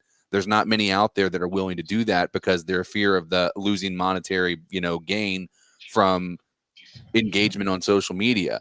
And the problem is it's not right now. Engagement on social media isn't what's going to get the Panthers paid. What's going to get the Panthers paid is a bigger fan base, a more excited fan base, and a more committed fan base. And if you engage the fan base in a way that isn't condescending, I think that the fan base will respond and you'll make more money in the long run. Yeah, it'll pay dividends. Absolutely, man. So look, let me hold on. Let me introduce my man right now. This is not us just being critical. I mean, I'm sure all the people there are working as hard as they can to do that. I think I just kind of, I come back and as I think about Sears, right? As Sears was 100-year company. Rarely do you have a company that lasts 100 years. And Sears was so big. What they failed to understand is to adapt to the change of the internet, right? But really, if Sears would have adapted, they would have been. They had the infrastructure of Walmart, and if they could have become like what Amazon became. So the key is just like, how do you continue to be ahead of the curve rather than trying to keep up with the curve? And maybe this is just us because we're so focused on the Panther the fan media and stuff. But there was a time where Panthers Twitter was like the most dominant on the internet, and it's like the Panthers had more followers on Twitter than like the Rams did at one point, because they were innovating, they were doing different things. And I'm not saying it's gotten stale, but for me, like I would say this is like right away when we watch those post press conferences of and it just says live waiting and it's 35 minutes. Like, why don't we tell them, like, why aren't they putting up a montage or something to keep us entertained while we're waiting on the people to take the stage? Such a great idea. They really just need to sometimes you just need to talk to the people that consume your content a little bit more. Maybe. I don't know. Now we're just talking about random shit. No, you're preaching. Hey, but I wanted to talk about this. The Panthers just made some signings, and I wanted to talk about it. What do we think about Carolina signing veteran edge rusher Kemoko Turay after a successful workout? What do y'all think? Well, Tony's answer in my ear just now answers that question. You guys couldn't hear him because he was muted. He said, "Who the hell is that?" So I think that answers the question here for us over on this side of the thing. Same on this side of the table, my friend. Yeah, one thing I'll say about this signing is I'm like you. I don't know who he is, but if I look at the other two or the three of the others, it was just Haynes, Yanagake, and I can't remember his name, but the other one, the other two have been to the last 2 seasons on IR. So the chances of them being signed and actually staying healthy is questionable. We know Haynes ended his year last year and was out basically the whole year with a back injury or something wrong with his back. There's no guarantee that he's recovered from his back issues. And to be honest, Haynes was ineffective for the 4 years he was here. So while I question how good this guy is, I do understand that maybe he had a nudge up on him because he was healthier than the other two, or he could stay healthier longer than the other. Plus, he looks the part. Cody, who the hell is this guy? This is the video I was telling you about. Look at this. This wasn't at the Panthers facility. So his name is Kemoko Turay. That's him? This is him. Look, he killed that dude. That poor guy. Turkey out of him. I mean, listen, I think that they're looking for guys to play that speedy outside linebacker role. And I feel like he fits that need right now. And not knowing yet what we have. Yeah, where's Icky when you need him? Well, not knowing what we have in EJ Wanham, right? I mean, you're pretty much right now depending on Derek Brown and Jadeveon Clowney for a pass rush. We need warm bodies, man. Like, we knew after letting go of Brian Burns that we were going to have to do everything that we could to fill that edge position. So, I mean, I like him. I admittedly don't know a ton about him. I haven't had time to do a lot of research. If any of you know about him and would like to speak about him, I'm more than happy to hear it. Let me welcome my brother. Well, let me just welcome my brother Cole to the Friday Free for All. Happy to have you, Cole. What's up, dude? What's going on, Cody Lack? Shout out to the boys. How the hell y'all doing? You holding up? I'm doing plenty of water. Staying hydrated in Charlotte at training camp, fellas. I'm trying. No, bro. He said no. I'm trying not to lose.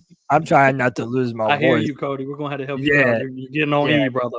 Bro, I need some herbal tea and some lemon and honey. You know what I'm saying? That'll turn it around. You got to get your shit right for tomorrow too. I think you need something. but that's all right. Cody, on the that, red wine makes you feel so fine. That's what you need, some red wine. Oh, the red Jesus Christ. wine, baby. But all right, Cole. on that edge what- we signed. Actually, yeah. Have any of y'all watched this film? Nah, I really haven't. I watched a clip or two, but that's all I did. Yeah, I watched some of his Yeah. film from when he was with the Colts. He has Yeah, he has violent hands. Like he He fires does. off the ball quick, and Yeah. he gets around the edge quick. Yeah. I see why they took him over the other. Yeah, guys. I do too. I mean, Lawson and Ngakwe are more popular names, but if you go back and you actually look at their injuries from last year,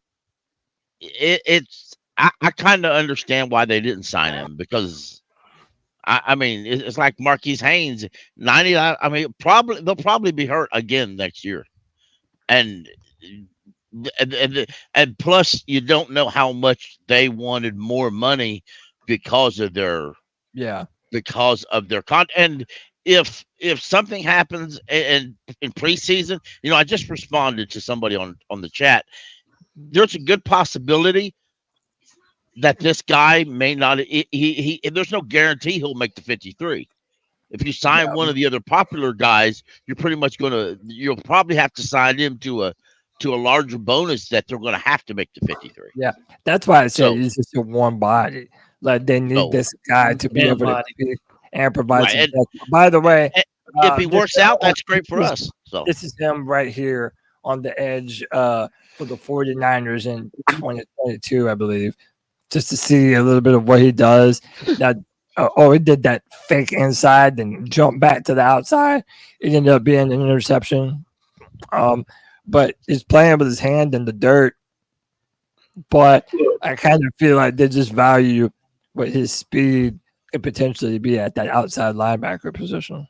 Well, you gotta go out and buy what you can afford. You know what I mean? Like you may want a steak for dinner, but you may only have your hamburger helper money. You know what I mean? Yeah. And that's kind of where the Panthers are. We're not blessed with a whole bunch of cap room without restructuring Taylor Moton to go out and sign an Ngakwe, a guy that's been on 6 different teams the last 7 years or whatever that stat is, or something similar to that. He keeps moving from team to team. He's looking to get paid.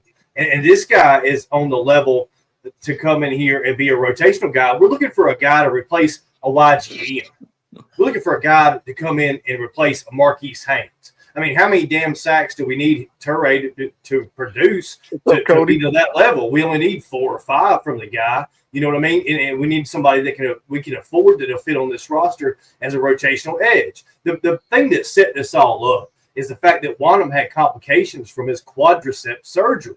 So literally that's 4 muscles coming together, and he may have been okay, but he had complications from surgery. There's something that popped up that the Panthers didn't really expect to happen, and now they're scrambling, trying to fill that spot and make things a little better than what it is now, because they may know more than we do. They may know that Wanham's going to be on pup for the first 4 to 6 games, something like that, and they need somebody in here in rotation.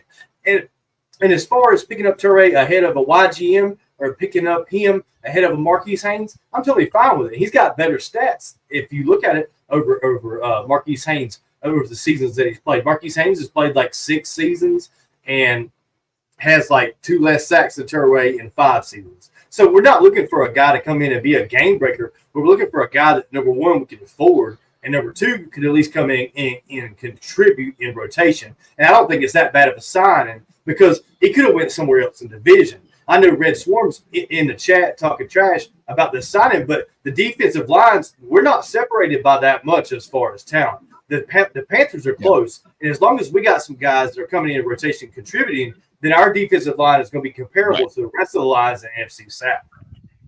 Oh, absolutely, man. He looks like a good gunner on. He looks like a good gunner on special teams, though. Yeah. Oh yeah, absolutely. Hey man, let me welcome Nick Gaskins onto the Friday free for all. Nick, happy to have you, man. How are you? What's up, Nick? Yeah, how you doing? How you doing, Cody? I'm doing wonderful. How are you, man? What do you make of this new signing, Kemoko? Man, I think they're trying to build pieces around it, because I don't think DJ Wanham gonna be ready for the beginning of the season. So yeah, at the end of the day, that's what it looks like. They just trying to build at the depth at the edge position. There's no reason for them to rush and sign somebody big. Just like somebody was saying, you sign them big, you're almost guaranteed they're probably going to make the 53. You're gonna have to pay them a little bit more. So right now, you try to build the position. You pray that DJ Wonnum's going to keep going through his rehab well, and then if he makes it back at the beginning of the season, he makes it back. If not, we have a little bit of depth right here. Yeah, I like it. Like I said, it's sort of a warm body more than anything. By the way, thank you to all the love in the chat room. Everybody praying for me and my raspy voice. I'm out here struggling. Bro, all this content you're pumping out, Cody. Blame it on I know, but hey, man, it's a Friday. What else are we supposed to do other than have a free for all? Raspy voice or no, baby? Let's go. The real AP shouts out that my man's with the state shirt red is clashing, but nobody says nothing about Jake's red shirt. What's the difference? But they're just doing it. Come on, man. I mean, hating on NC State. That's all it is. We gonna hate on the NC State ACC champs are being hated on. Let's just say it out loud together, because that's what's going on. Ain't nobody give a damn about NC State. The worst thing. I lived around the corner. I lived around the corner when I was young from NC State, and I don't give a damn about NC State. Let's be real. Let's be real, though, y'all. The ACC is full of lower class. You gonna find out week 2. We're talking Panthers football. What are we doing here? You're going to the SEC. Hey, you can't. You are going to the Tennessee. Got some big ass boys. That's what you can say. But look, man, Cole and Jay, all they do is go back and forth over in North Carolina. Yeah, that's true. They do. Adopted brother. No, just like me and Kev go back and forth. Yes, same shit. Man, it's like our Panther fandom keeps us together while our college. It really does, man. That's the cool part about it.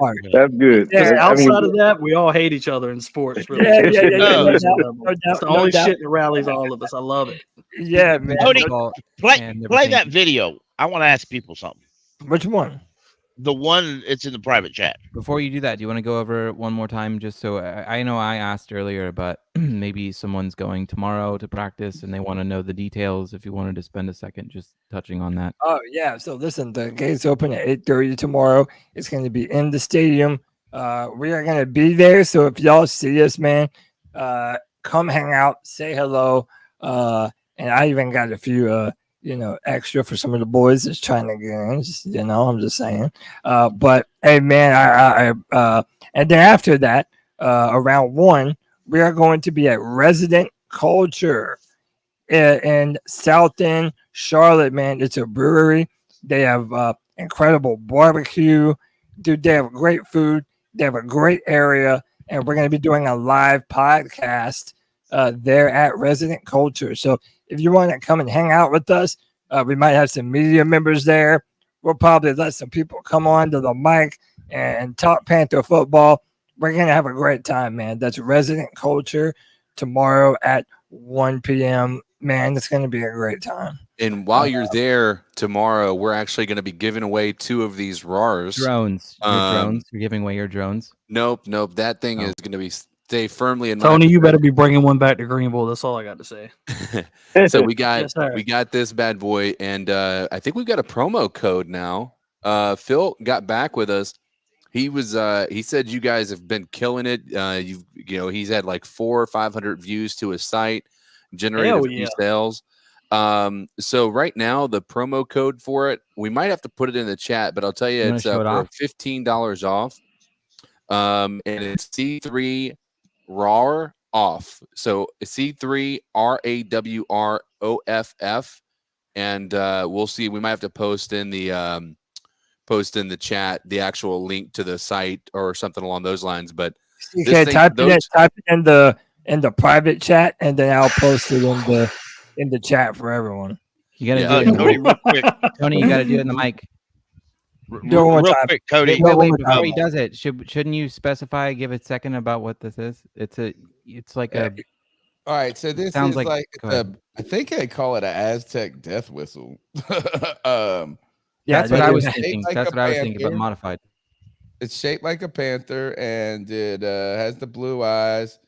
And what it does is strangely sounds like Joey the Blind Panther.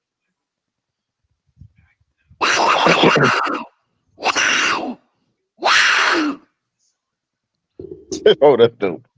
At the very end, Tony, it sounds perfect. You got to work on the beginning. The concept is there. The structure we can work on. Absolutely. But it's. I think it's. He's great. practicing. Here, let me It's get going it to for take you. some time, man. You're not going to do it like him Rawr. the first week. Rawr. You can kind of get the build up like.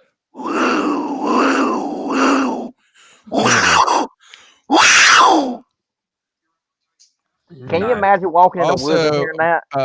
Now we've got people thinking like the housekeeping people are wondering what this camera setup at the bed is looking like, and now there's panther noises coming. There's panthers, wild animals. What kind of music video are we shooting? They're over there making the bed right now while they're looking at you. Also, by the way, this training camp has been so crazy. So some of those videos, the NFL Network actually reached out to me, and they want to use it for some of their content. So, they're one of the few apparently that actually have integrity and don't just use people's footage without actually crediting them. Well, they reached out to you. Yeah, that's what I'm saying. They reached out to me. When was that? Yeah, they said they messaged me on one of the videos, and they said our producers would like to reach out. If this is your video, we'd like to be able to use it on our shows and digital content. And so I just said, make sure you credit me. As Are you talking about the NFL? I saw that shit today. I did. I never thought about it. Hey, baby, I absolutely never thought about it. C3, we out here, boy. Let's go.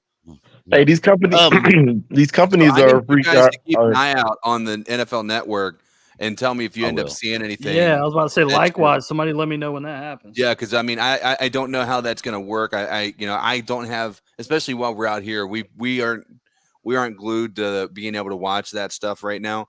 So we're especially doing a bunch of stuff and being out of town and what have you. And so if you guys see that, please tag me on Twitter or X or whatever. Send a DM, whatever you can find, and even if it's just videotape what you saw, I mean, it give me an idea of what to look for from their site or going to the actually watch it on the TV or something. It'd be pretty cool to see that on national television. I will be watching the NFL Network tomorrow. They're coming on early, of course, to do all this. And I'll be watching them since I'm not getting to come down there. I'll be watching them, and I've got NFL Plus. I'll make sure you get something. Hey, and by the way, Trigger has to jump out of here, so we're gonna give him his out. Trigger, we appreciate you as always, brother. You want to give some final words for the free for all today? Yeah, man. Always nice hollering at the fam, man. Y'all stay up, man. Enjoy yourself tomorrow at the Fan Fest or whatever. Absolutely. Looking forward to seeing what else we do next week with them pads come on, and hopefully we get our Camp Confidential episodes this year, like always. Hopefully that ain't changed. Until next week, man. See y'all, man. Y'all hold it down. Peace and love, Trey. Good homie, man. Have a good night, man. All right, Cody. I'm glancing on Twitter, and Matt, it's that Matt dude. Responded to Ricky and said, them C3 guys are doing something at Resident Culture afterward, I believe. And Ricky responded and said, that's right. I couldn't remember the name, the venue. I'm going to, hey, Pickle, do me a favor. Drop that link in the free for all chat, and then I'm going to quote tweet it and put out our stuff on Twitter and clarify. Like a week ago, he was, I forget who it was. Oh, Matt. Matt, he pops in the spaces. This is yeah. I know spaces, by the way. Right. Yeah, he CC'd Ricky on something. And I said you guys were doing something. So yeah, we need to we need to reach out to him and try to get him on the sticks. And look, is anybody? We're gonna have an extra mic so we can bring some fans in and talk, or just I mean, obviously you all aren't fans. You're family over here. But I think it was it Cody that we were talking about this last night? Like, sometimes you don't know because we're just like basically sitting in our houses virtually doing all this, like the camaraderie and impact we have, or on other people like that. So CK and I went to a concert on Wednesday night, and shout out to Michael Reap. Hey, cover me, boys. He said, so I providing cover fire. Sorry. Go ahead. So I get a message on Facebook Messenger, and he said, right behind you in section 9, brother. I see you and CK. And I turn around and like 30 rows. I mean, it was a good bit, 30 rows back. He's like, it's just wonderful. So like, I'm really excited to meet anybody, man. Anytime we bump into someone and meet someone, it just means a lot that, that we're part of each other's lives. You know what I'm saying? And I just thought that was like, and now I'm like a B-list celebrity. Hey, I'll see y'all tomorrow. CK, Tony, I'll see both of y'all tomorrow. Yeah, man, right on, man. Everybody, man, anybody, anytime, man. And this was fun. Is anytime someone comes up to me and says I listen to the podcast, I ask them for a picture. As I get a picture with me. That's dope, Tony. Yeah, that's how you're supposed to do a good shit. Yeah, man. I want man. You guys mean a lot to me, man. So especially this time of my life, it's great to have good family in the background. All right, you guys. All right, so here, let's talk some more football. So, really, tomorrow is the big event. I wonder are they going to wear pads tomorrow? Does anybody know? I don't know. There's no contact tomorrow. No, I don't think it's no contact first week. They usually, for a fan back together, they've at least last year they did have pads on. Okay, yeah, they might have them on, but it won't be no contact. They might have the full uni on for the show then. Yeah, and so as we continue, I wonder. I mean, I'm sure there's going to be. I hope there's a big turnout. Do you have to have tickets to get into the event tomorrow, Strats? Yeah, okay. I have 6 to give away because everyone bailed on me. So my family. Yeah, I think we might. I don't know. Do we have an extra one too, CK? Well, Cody has some extra tickets. Yeah, he does. Yeah, so I mean, I got 2. I wonder why. I've got 3 that I'm not using. If anybody needs it, just hit me up. Why do you think that this is a ticketed event? Listen, I wish I could be there. Yeah, but like I'm curious why this is I can understand for the training camp there's limited seating.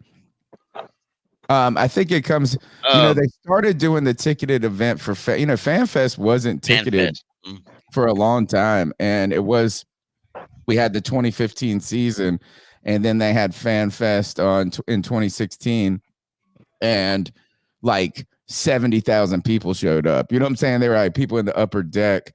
So, but I mean, I'm curious of why this event with that is ticketed, and are they going to open the gates later? Or to anyone. You want to get a lot of people out there, but this is going to be a first time for these Panther players to meet Panther fans in a way, right? Yeah, this rendition. Yeah. So I mean, we're continuing. I don't know what to look for. Actually, let's talk about that. How about this? As whoever's going to make, or even if you can't go tomorrow, right? And you were going to go there, let's go around the horn. What's one thing that you would look at specifically? And I will give you guys advice to do this when you go to events like this, to have some things in mind that you're specifically going to be looking at, because a lot of times I go there and I get overwhelmed in a way. I'm seeing everything, but not seeing anything. That's the problem. Right. And so what we did is we started making a list yesterday where is Dave Canales at? Right, like let's find Dave Canales and just see what he's doing in his head coaching role in the first time. What did you glean from that? And CK said this is who's taking snaps at center with what quarterback. So we'll go around the horn. That was something we looked at yesterday. Who was taking snaps at center? By the way, it was Austin Corbett taking the starting snaps. I think Brady Christensen may have been taking them with the second string quarterback. It cannot be for certain with that. There was another guy. There was a third guy. That's a good move right there. All right, so I'm looking at the center. We'll start with Let's just go around the horn. We'll start with Jake. Jake, what if and I'm not sure if you said you are going. So yes. What is one thing that you are going to try to tell yourself tonight to specifically look for and try to learn about this team tomorrow?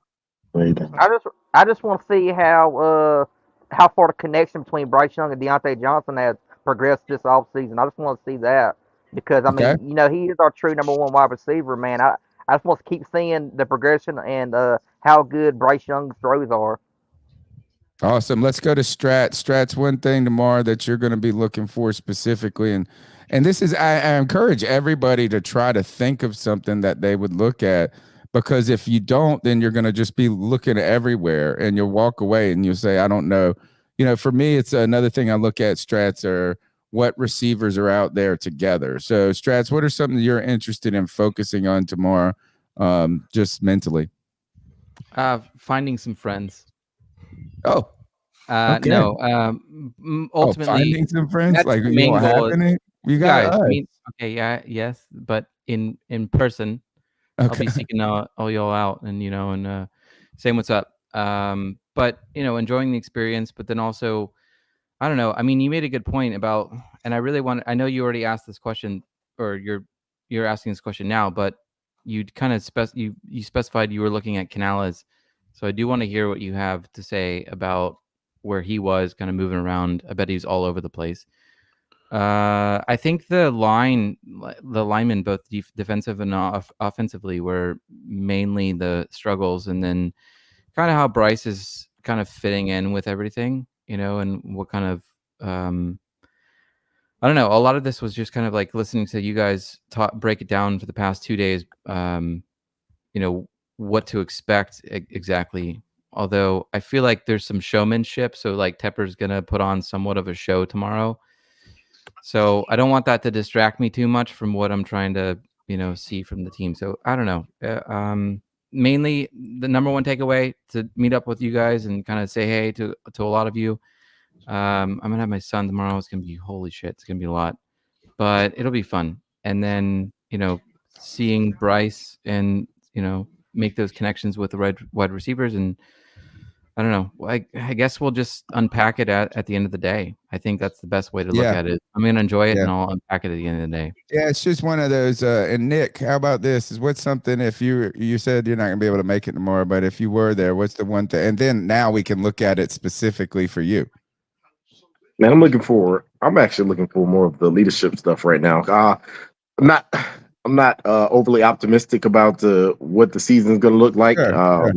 I'm looking for more of what role Canales is going to take, man. What role is he going to take? Because if he comes with the energy that I believe that he is going to keep up, I think he's going to be a great coach. And then, I know Bryce is a quiet person, but Bryce got to step up, man. He's going to be all right. So, all right. Cause I want, first, I think that's a great response. But what are something that I could look for tomorrow that would give us indications of leadership in a way? And I know it's not a specific thing. Are we looking for players encouraging other players and getting them in spots? Are we looking at coaches? Are we looking at communication?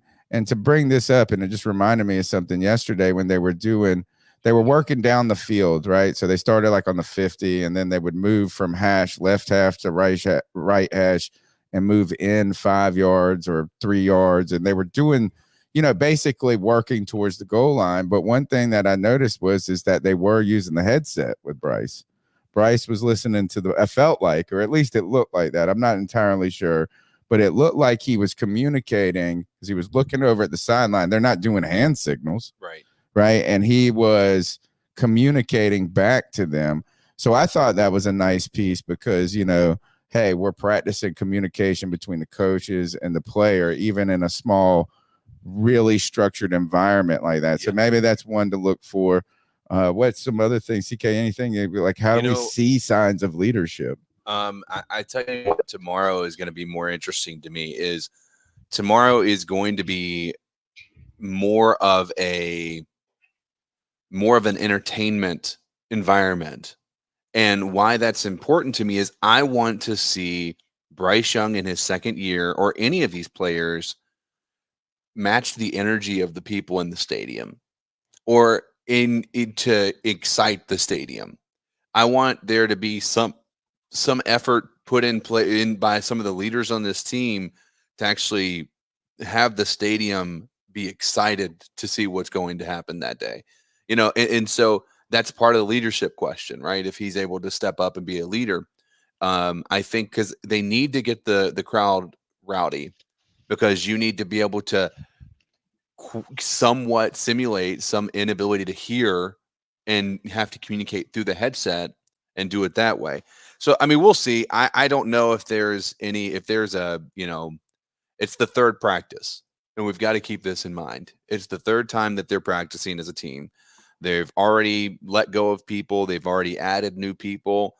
So I really don't know what to expect as far as a chemistry standpoint, but I would like to see a little bit more intensity from this from the team as a whole, especially during team drills. Deez, we got you on the line there still?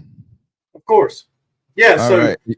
what I'm looking forward tomorrow, Tony, we talked a good bit last year about how the Frank Reich offense was vanilla.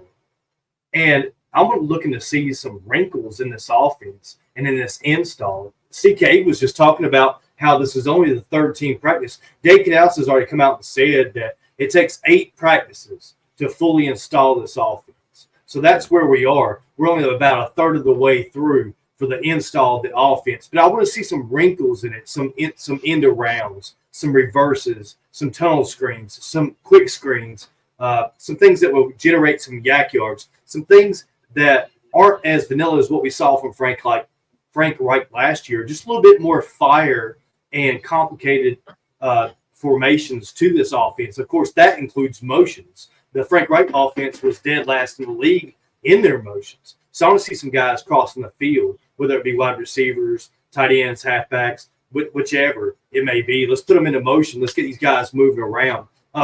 The other thing I want to see is just a little bit of intensity. These guys won't be in pads tomorrow, but I want to see some guys that are trying to make some plays. I don't want to see Jonathan Mingo pulling up on his routes. I want to see him with his head down, pushing hard as if he's going to get the football in each and every play. These are the types of growth and development we need to see from these young Panthers players. We can't expect for them to become leaders in this league and leaders in the NFC South if they're not pushing to their best ability. They've got to try hard on each and every play, and that effort is also important in restoring that fear in the logo that Dan Morgan talked about. So those things is what I'm looking for tomorrow. All right, Cole, you there? Yes, sir. What's something that you want to be that you would like to see tomorrow? Are you going to make it tomorrow by any chance? I am not. I am down the street from your casa right now, and I will remain here for tomorrow. But look, if you get in the car right now, we got a couch you can sleep on tonight and a ticket for you. He's watching the fort. He's watching the fort. Okay. Hey, I drove it. I mean, hey, you get in late, but all right. But tell me, what do you want me to look for? I will look out. So I've got to look for leadership, excitement, communication right now. And now, Cole, what you got for me that you want me to keep an eye on for you? I'm going people with this one, Tony Dunn. I want you to look at this like I have looked at every game, except I'm going to leave Xavier out of this part. But every game I've ever watched in my whole life, I'm looking at those middle linebackers when we're on defense. I wanted you to let me know how they look in pass coverage, because that's what I'm most concerned about right now. Damn near the biggest problem I have with our whole team right now. But the second thing I want you to look out for is friend of the program, Xavier. We have not had a monster like that on the outside with that kind of speed. So I just really want to know what that looks like, what it looks like on film, because that's all I've seen so far. Perfect. He's an animal. And I think we got Pickle next. Pickle, what you want me to? I'm writing these down right now so I can try to look out for him. Pickle, what's something you want me to look out for tomorrow? Depth. The tight end group. I want to know how exactly are they lined up and playing. We added a new one today. The most of. I feel like we've seen a lot of Sullivan in this camp so far. Well, and I see. I heard somebody the other day tell me that he was carted off. So was that some bullshit? That was kind of recent. Well, I asked Joe Person, and Joe Person said he had a hamstring Oh tightness. yeah, you did say it was tightness. So it was tightness. So and then they added a tight end today. So I'm just curious to see if the tight ends are as active as I'm being led to believe they're going to be in the offense. Yeah, I mean, I feel like one other thing I'm going to be trying to focus in is how these secondaries dealing with these guys. Have I missed anybody, or is it down to Cody now? I do believe I'm up at bat. Yes, sir. Yeah, so we're talking about leadership here, right? No, we're talking. I asked everybody. What do you want to see tomorrow? Yeah, like because here's the thing: is when I go, this is why I actually don't. I know this is embarrassing for a podcast that is about the fan experience.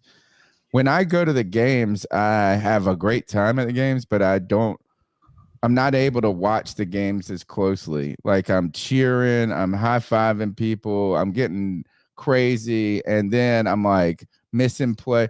Like on TV, you get to see all the replays, you get all the best angles.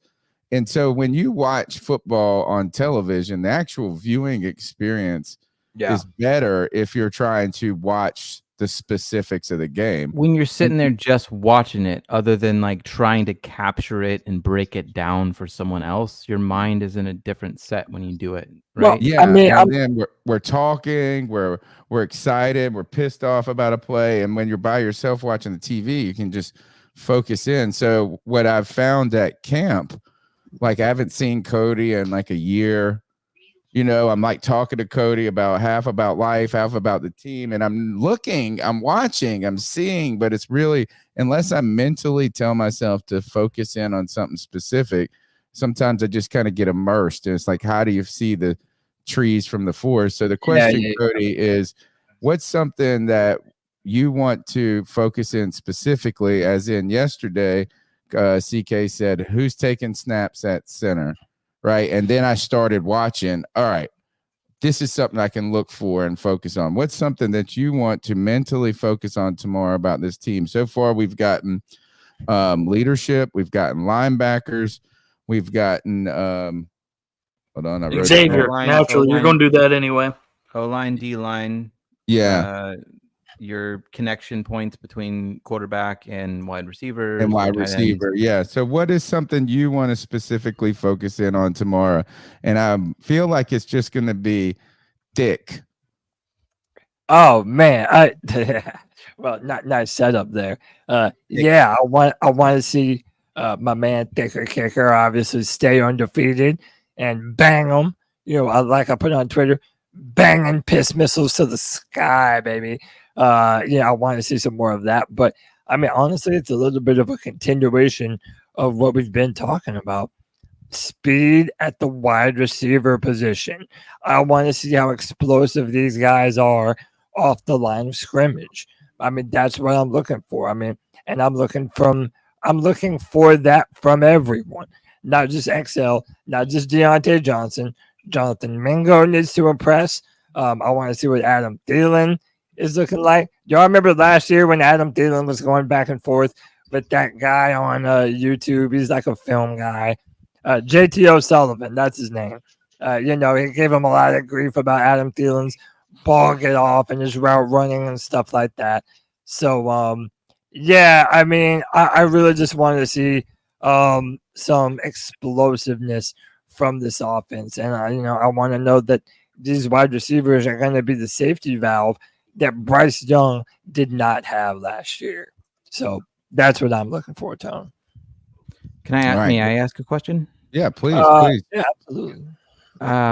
You touched on the kicker thing, and I wanted to ask you all, I don't know, so I'm going to ask you all, do we retain 2 kickers through preseason? Because the 53-man roster cut is before preseason, if I'm not mistaken.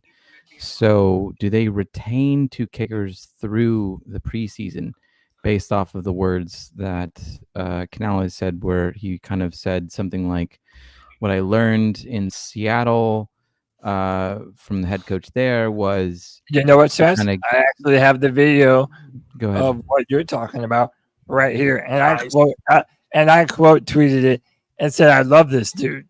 because everything that he says in this video is indicative of what I've wanted for years, and that's real competition between players that are veterans and on the bubble. I love this dude. The more he talks, this is our head coach, Dave Canales. Eddie kicked great yesterday, so let's just bring this out. You know, I learned this from Pete. It's like don't make the decision until the last possible time that you have to, so you can just keep gathering information. The evaluation process continues, so I'd like to drag it out as long as possible to be able for them to show us what they can do. Dude, I'm just saying, I'm around. This question for I want to address this question for Strats is I think under the old, but when they had 4 preseason games, I guess under before there were 17 games, they moved to 3 preseason games. But the problem that you found when there were 4 preseason games is they had to make the roster go from 90 to 75, I think. So they lost 15 players, but then they had to play and maybe even down to 63 at one point. So they were playing this 4th game with not enough players because they weren't even wanting to play the players that they knew were making the team. So I don't know if you have to do I think it's just from 90 to 53 now. I don't know if there's 2 cut sections anymore. We'll have to look up those numbers. But I think you're right. I think it's one big cut now. And I think this is about destroying the Harrison curse, right? This is yes. Oh my God! I don't need to be yelling, but I'll do it anyway. Y'all want some NFL news? I think it goes back to it's significant. Yes, I'm just kidding. The Packers quarterback Jordan Love has agreed to a 4-year extension worth $220 million. He's the highest paid quarterback in NFL history. What? Not surprising. Tua was 167 earlier today, I think. Yeah, so Tua Tagovailoa got paid earlier today, 4 years. I believe he's around $53 million a year, and now they give Jordan Love more. That's the thing that's wild to me. Is Jordan Love making what was the annual average value? 220 or roughly 220. No, annual the annual value. Oh, it ain't listed. 50. So I know that Tua Tagovailoa was $53 million a year.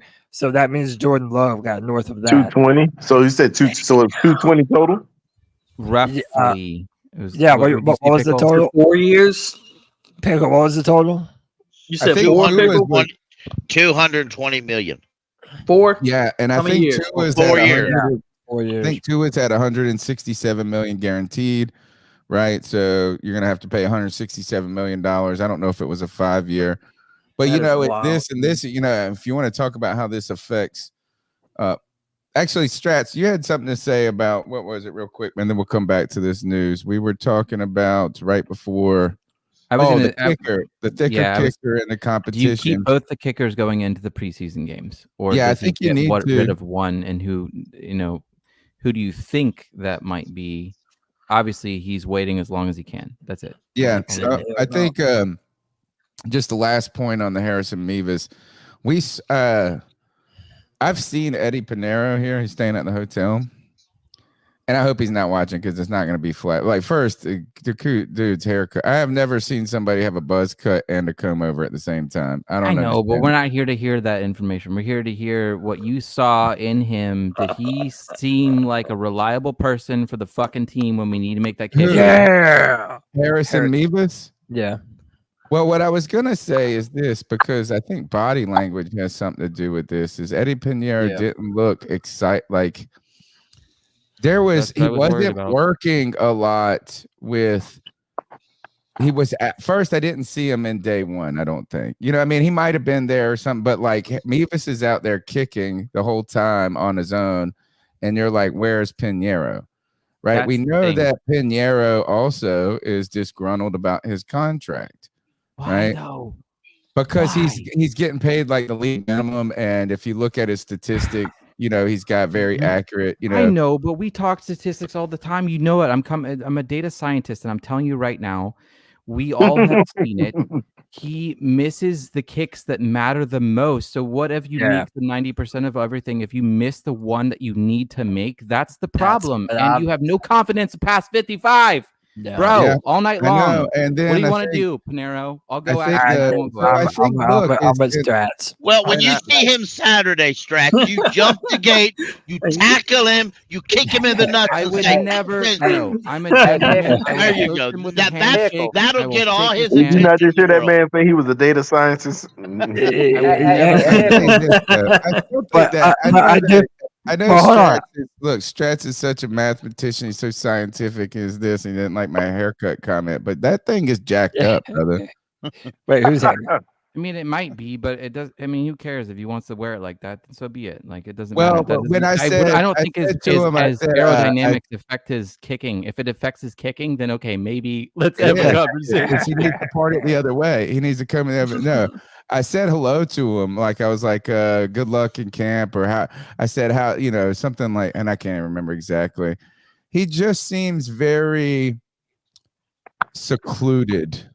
Like you were talking about the CJ Hinder, like when you were watching him, it didn't look, there's clear animosity. I won't say animosity. That might look, I'm just reading body language. I'm reading into every little blade of grass or hair combed over which way or one or other.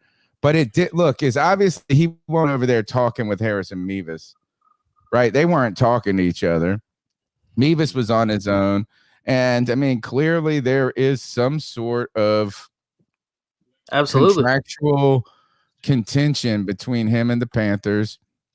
And you know what, Dave? I mean, so I don't know. I mean, there's a chance that this Harrison Mevis guy could be the kicker. Yeah.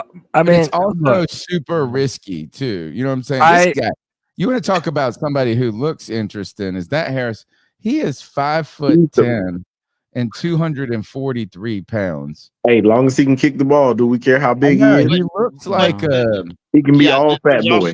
It looks like he could be. You know what? Is you make him the kicker, and you got an emergency fullback too. Oh yeah, we go. He looks Italian. Send him down the field on kickoffs, Tony. I've heard Canales. How about that? It's like if you need to do a punt or something, and you got a hurt punter. Which, by the way, who is our punter? I feel like I should know. Back to what I was trying to ask you. Johnny Hecker's our Johnny punter. Hecker, one of the best. According to David Canales, one of the kickers will kick one day and the other will kick the other day. That's how it's been the last few days.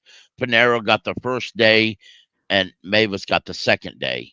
So far in camp, Mavis has missed one, and Eddie hasn't missed any. My real question is focused on, thank you, Pickle. The real question was, right to Pickle's point, was mainly to ask you what in previous seasons, if a 53-man roster is picked, looking at future seasons, do you see a shift toward retaining more special teams players, perhaps? Do you think that like might kickers? be? Yeah, I think where you're going to see it. I think Strats, where you'll not see, really.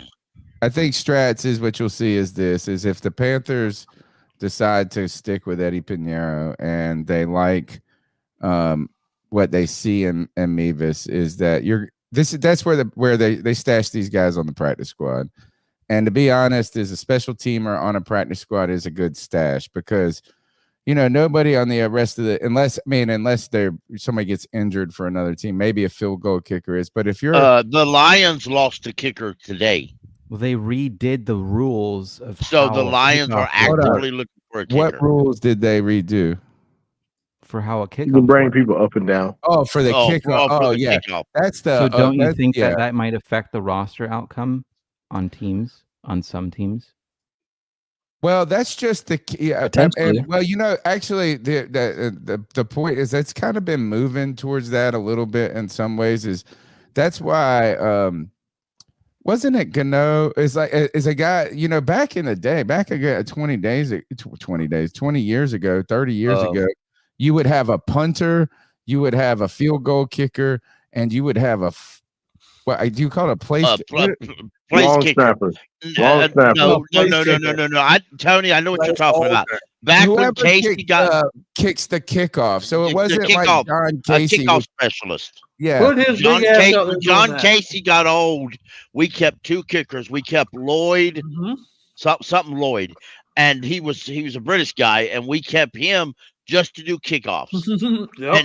So I think I wonder, Strats, to ask your question. And to be honest, Strats, is I wish I could give you like some great answer on this, but I have no idea what the new kickoff rules are going to really do to the game and to rosters. Like that's we're ultimate like I'm kind of like and maybe if we just change this from the kickers to something different is the kickoff returners. Do you want a guy who is shiftier? Do you want a guy who is powerful that's going to run through a crowd? You know, I think a lot of people. I like shifty. And by the way, Tony, I wonder. Wait, Tony, I'm not going to interrupt. I just want to let everybody. Hold on, Tony. I'm just going to let everybody know I'm going to be. Listen, I'm just letting everyone know I'm going to be playing CK's drone footage while you guys are talking, just to see that my man is killing it. But go ahead, Tony. But I guess this would be a great question to ask the coaches in a press conference to get a real honest answer from them too. You know, not a question that's trying to get a buzz or but like how they have to have some degree of uncertainty about how this rule change 100% uncertainty physically look. And you know, they know the rules of they've been in the league for 30 years, and you're like, we know what you know these things, you know what camp is like and this and that. But Pete Carroll, I know Pete Carroll's not in the league right now, but like you talk about that wisdom that these guys that have forgotten more about football than we will ever know. But I mean, I would really say it's like, how are you trying to figure out what this is going to look like? Not for to give us statistics, but how do you are you looking at the XFL or you know, like what the I don't know, and we'll see. I'm really interested to see. I hope this makes the game even more exciting. I think it will. Humans have a history of exploitation.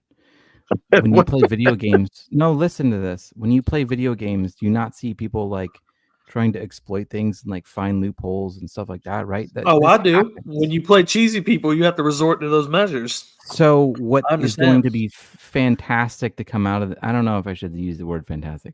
What would be very interesting to come out at the end of the season or throughout the season is who utilizes these new rule implementations to further their franchise in a way that was previously unthought of. That's going to be fascinating to me. You know, that would be fascinating to you and me, but I don't think we're going to see a lot of it's a lot of unknown right now. Everybody will say that, you know, watch the CFL, watch this and that, but there's some fast dudes in the NFL, and you're going to see more returns this year than you will probably have ever seen in the last 10 years. So I'm going to think that we're going to see I think we're going to see at the beginning of the season, we'll probably see a lot of dudes that kick it through the end zone. I don't care. We'll put them on the 40. I'll throw this out there since we're talking about it. The UFL came up with this over a year ago, like 2 years ago.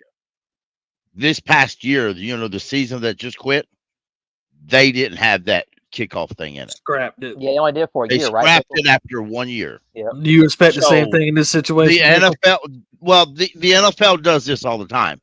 They'll bring in something, try it for a year, and say, nah, that ain't for us, and they'll scrap it. Well, you know, the only reason why the NFL is doing it now is because fans have lost interest in special teams and the kickoffs.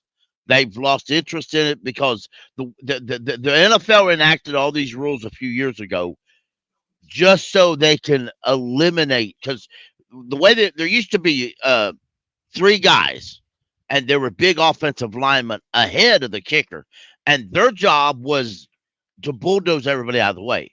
Literally punish people that were in the way so that returner could get, they used to call them the wedge. to get more of it, and that's exactly what there was. Well, the NFL decided that's how everybody's getting hurt, so we're not going to allow you to do that wedge no more, and they didn't. And then the returns stopped. Most teams didn't get kick returns, good yardage on kick returns or touchdowns, and the NFL realized that hurt their ratings, so they're going to do this to get their ratings back. And if it starts to look stupid and the NFL teams don't like it, the NFL's going to change it next year any damn way. So, but I think it's interesting, but as far as adding depth just for that, if they do that, that added depth for that is going to be the backups on your team. You got to remember, you may have 53 guys on that roster, but you're only carrying, 45 to a game? Yeah, 45. So just because you sign 5 people just to play special teams, you got to make sure them 5 people are your backups to your positions on your roster. So if you have 5 fast linebackers just to play on special teams, and you only go into a game with 4 corners and 2 of them get hurt, who's going to play backup corner? A linebacker that plays special teams? That's what you got to deal with. Those are simple. That's why in the past you've seen a lot of edge rushers or defensive ends that had speed play special teams. That's why this new guy we saw, that's why I made that crack. He'd look good on special teams as a gunner, because he would. That's why Greg Hardy plays special teams. I agree with you, Pickle, because I don't think we're going to see much change this year. Unless the rule stays in, I don't think we're going to see much change in the rosters. Right, exactly. Because I foresee, just like I said a few minutes ago, I foresee coaches saying there is too much unknown right now. Kick it through the end zone, put them on the 40. Yeah, right. That's a safe. Yeah, suck it up. That's the safest bet right now because right now. Go ahead. I'm sorry. Also, if I can add, you have to have 2 returners. Mm-hmm. By NFL rule, you can't have an offensive lineman or a tight end who never returned a kick in his life down there at the end zone. NFL would throw that flag. You have to have 2 legitimate classified returners down there ready to receive that ball. I believe there's a rule that they can't just kick it in the end zone. But no, they can kick it. They can kick it. They put them on the 40. They put them on the 40 now. Okay. So it's a situation, and that's why a lot of teams are going to stick people that they know they can return, that are classified as return, but that don't mean they're going to get returns. That's but this is the thing about it is, we'll put the starter out there. You ain't look at this. Anyway. Let's put it like this. So let's think of Miami. Let's think of Miami. You put freaking Tyreek Hill back there. That is one of the most shifty wide receivers in the NFL. Mm-hmm. You put Tyreek Hill back there, and you let him, and he gets the ball. You are almost. They can't move, and then the people coming to tackle him can't move until he catches the ball. Right. Right. By the time he gets to them, he is at full speed, and he can stop at the drop of a dime and turn and go the other direction. Right. Let's believe this. How many? I've tried to tell people that people that are like, oh, Tyreek Hill's over the top specials. I was like, no, he's not, dude. You can throw Tyreek Hill the ball anywhere on the field, and he will. If you don't touch him as soon as he gets the ball, you are likely to miss him by the time he gets to you. Because he'll just stop and go the other direction. Right. They box score watch on Hill though. He'll have 7 balls and they'll all be like short yardage catches, and then he just takes them bitches for 6. To the house, right? Exactly. And you would just assume it's deep balls looking at his numbers. Imagine this new rule. Imagine this new rule if Devon Hester was alive and still. Oh my God! Oh, that's the same thing, man. 0 to 100. This dude gets the ball, and he's 100 miles an hour, man. That is 0 to 100 in 2 seconds, man. He was gone at the 50-yard line. The game I went to, like it was over at the 50. I've never seen anything like that in my life. Even if 15, and a lot of people don't know this, so do your research. Even when 15 went to the Super Bowl, people don't realize. Ginn was our leading returner as well as a wide receiver, and because he was our leading returner, most of the time we started the offense got out there at the 40 or 50 yard line. most of the time. I said this same thing about Ted Ginn earlier today. I mean, not earlier today, earlier yesterday. I was like, if Ted Ginn had freaking Tyreek Hill's hands, Ted Ginn would be Ted Ginn would be going to the Hall of Fame. Right. Soon. I'm like literally. I was like, literally, the only thing that Ted Ginn was missing was the hands, man. If those balls, all those passes that he dropped, how much yardage did he leave on the table, dude? He left so much yardage on the table. He'd have been, he might have been the Carolina Panthers leading receiver with some of those ones that he dropped. Right, exactly. He got close. You 100. He damn sure probably would have got close. That's a lot of yards he gave up. Yes, he gave them up, man. Because you know, most of the stuff that he catches were the dude when he dropped it, the dude who was behind him was at least 5 yards away from him. Yeah. Mm-hmm. It was so hard to, for him, because like you would have those plays and then you would have the most spectacular catches that he would have. Absolutely. I've seen that in person too, but it was wild. Never understand it, man. The best one I remember is from that really he was in the back of the end zone sprinting, and it was the most perfectly placed ball. Ted Ginn got both of his toes down. It was just like a millimeters type of a pass, and it was like a 60-yard bomb from Cam Newton. Yeah. And it was just so beautiful, and it's like those moments you're like, that's why we wanted Ted Ginn. But he would have a good season with the Panthers, and then not want to sign with us because we didn't want to pay him like he was a top 10 wide receiver, because he wasn't. And then he would go to another team where I think the first one was Arizona before he came back in 2015. And then that was a lucrative contract. Yeah, and then he had a really good year with us again with Cam Newton, and then he goes to New Orleans, and he's basically spent. He's okay. Yeah, never really heard much after that. I don't even remember him at New Orleans. But even when he went to New Orleans, the New Orleans fans and the coaches and the staff all said the same thing that we got used to. You're going to throw the ball to Ted a lot in the end zone, but he ain't going to catch him a lot. But you got to understand that. You make throw to him 5 times and he'll catch him twice. That's it. Yeah, man. I mean, nobody ever said that he wasn't. Nobody ever said that Ted Ginn wasn't a freak of nature, man. Everybody says the exact same thing.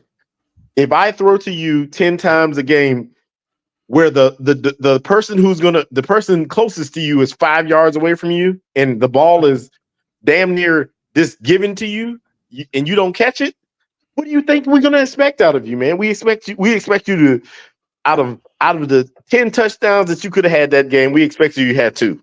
Yeah, but I will say about Ted Ginn Jr., man, like whatever people want to say about him having the dropsies, that 2015 team. Oh yeah, he was the man. Outside of Cam Newton, that team isn't even 125th as explosive without Ted Ginn Jr. taking the top off of that defense, man. I mean, truly. I can say you this right now. Last season, if we had Ted Ginn Jr., I guarantee you, none of those teams that stepped up and was like, "Oh, we're just gonna play the run and make them throw it to you, make them try to take it off the top." These mothers wouldn't have done that. They would have said, "Hold on, wait a minute. This dude is fast as hell. We don't care if he's gonna catch it, but every once in a while he does catch it." And by the way, I know, and no damn Falcons fan. In the chat telling us that we are going back. What could have been? We're going to have a conversation about things that what could have been. Enjoy this type of stuff. Because that'd be too easy. I don't want to have that. I forget, y'all. That a Falcons fan is not trying to overlook the worst Super Bowl loss in what could have been history, bro. Listen, Red, you put this on yourself. You should have never said anything. Oh, remind me, I forget. Y'all put them 28 threes up in the chat, y'all.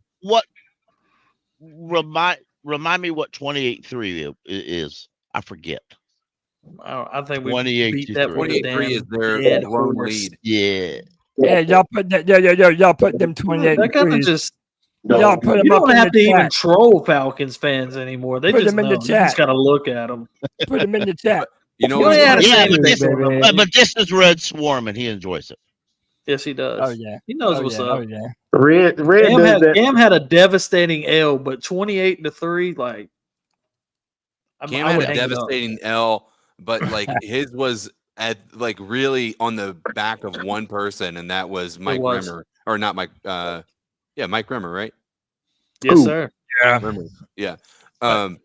And so It's not as bad as 28-3. What happened to us is what I'm But trying to say. 2003 was the better Super Bowl. And shout out to Hell Falcons yeah, it fans who was. never want to bring Yeah, up. it was, man. Never That was want to bring up Hell that of a we've been game. to the Super Bowl twice in the same time frame. They've only been there once. the better argument would be because the only thing they're going to say at that pickle is that means you've lost it twice, which means you've lost more Super Bowls than we have too. So what we've got to do is we've got to say we've won 2 NFC championships. That's right. we won 2. Was it only 2? Yeah, we've only been to the Super Bowl twice. 2 Super Oh Bowls. yeah, twice 2. Yeah, you're right. Yeah, and listen about the current team right now, Red Swarm, my friend, you're all hype and no action. All right, let's wait till middle of the year. Got an old ass watch quarterback coming in and ain't gonna do How shit. many times have we heard we're good, we're gonna make the playoffs, we're gonna win the division, we're going to the Super Bowl? Y'all sound like a damn Browns. Bro, No. They sound like Cowboy fans. Hey, how dumb that they're already calling that man Kurt Chains. Like, bro, what are y'all doing?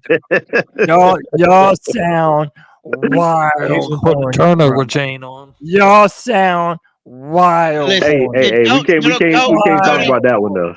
Yeah, Cody, how long would they call him that when Derek Brown throws their Pro Bowl guard out of the way and goes after their statue more of a like quarterback? Hey, more like Kurt bangs his head off the turf. You know what I'm saying? Like, yeah. Hey, come on now. Hey, come on. We got to give Kurt his respect, man. That man. What the hell we don't? Hey, I'm gonna say this right now. Man, I'm gonna say this, and this is probably gonna be an unpopular opinion. If Kirk Cousins doesn't get hurt last year, Kirk Cousins is the MVP of the league. He was. I'm sorry. You know what? He's the MVP of the financial league. You Hey, don't agree with that, Cody? You don't agree with that, Cody? No, I really don't. That man was balling at the beginning of the season. Maybe so, man. But that man is the definition of a game manager.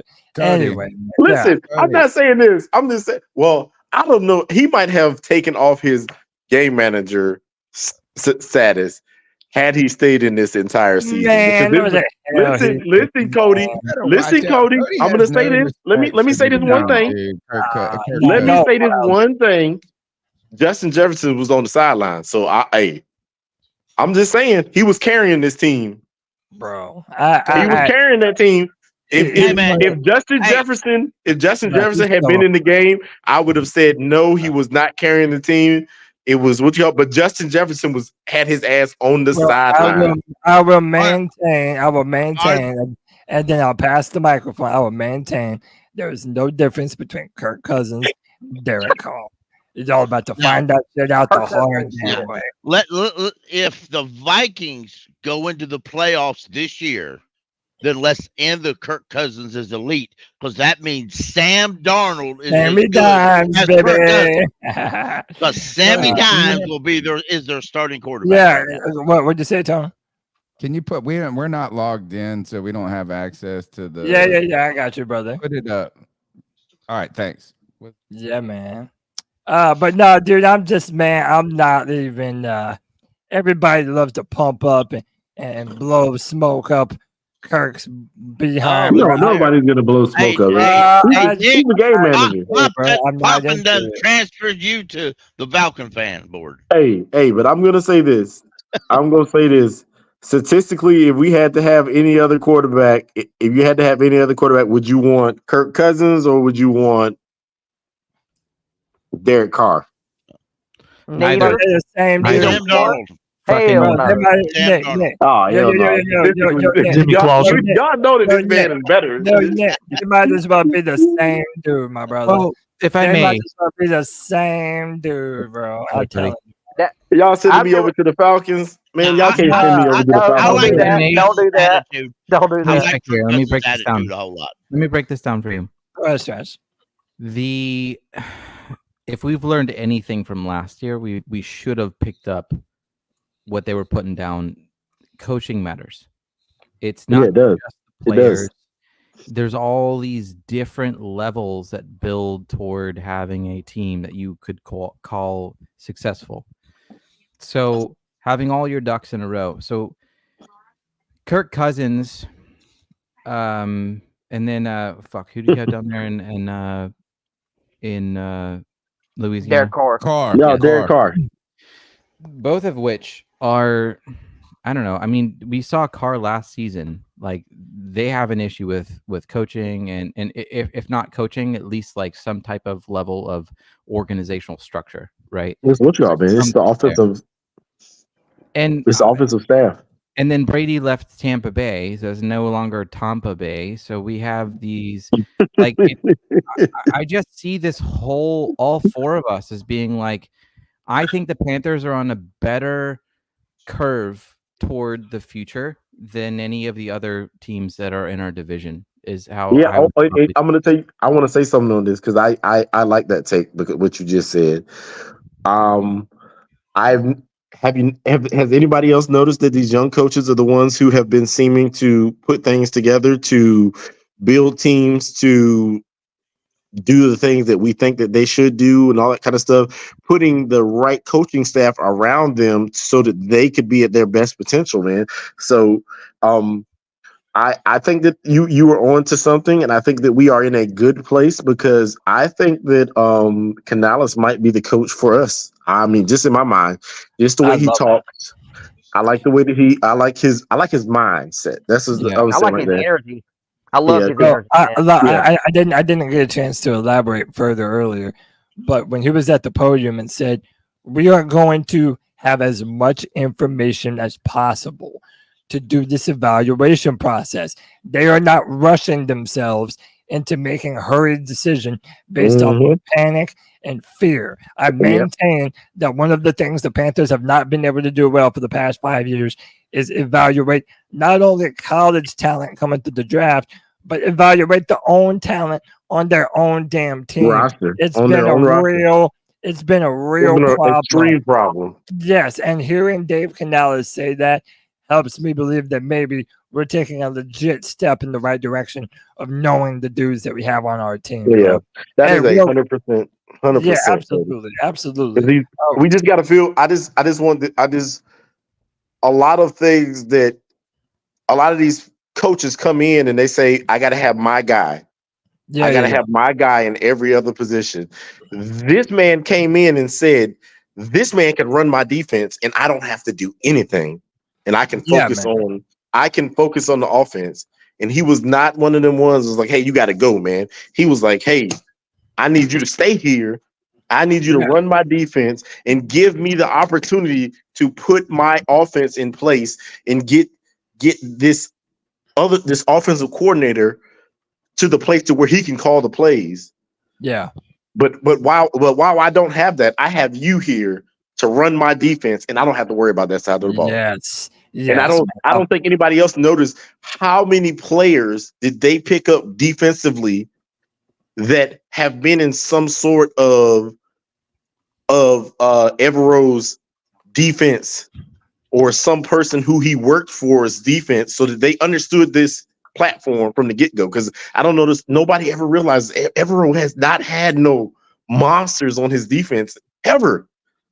He just put them in the right places to make the plays when they could make the plays. Yeah, absolutely. And to be honest, that's why I think they were okay with moving on from Burns, because they weren't necessarily dependent on a superstar player. But they're not dependent on that. That's why I try to tell people what you have to stop doing is putting Burns on a pedestal that I don't believe he deserved. That's what I've been saying, bro. But hold that thought, though, because we're about to get into a great conversation, and I want these two gentlemen to be a part of it. First up, you know him from the 704 Charlotte Bound Show. It's the homie Twan Don, the bad guy. What's up, dude? Popping bullet. With me. Keep it gangster, Cody. Keep it gangster. Nah, Keep it bro, gangster, Cody. Keep it gangster. I want to thank you, Cody. I want to thank you. I want to thank you, Cody. I want to thank you. Yo, Twan found that video of my doppelganger out there crip walking, bro. And Hey, he looks just like you, Cody. The dancing guy? Yeah. I was like, wait, what? I was driving on the way to work. I looked at that shit. I said, what? Bro, let me pull that shit up, bro. That guy, Please, you got to. You got to, Cody. You're a good sport. Hell yeah. Hell yeah, Cody is. Like Cody. It does. Bro, I gotta find that. Yeah, you know what though? He's talking about Evero. He's only been a defensive coordinator for 2 years. Mm-hmm. Once for Denver and once for the Panthers. No, wasn't he all three? Wasn't he 3 years for? Wasn't he 2 years for?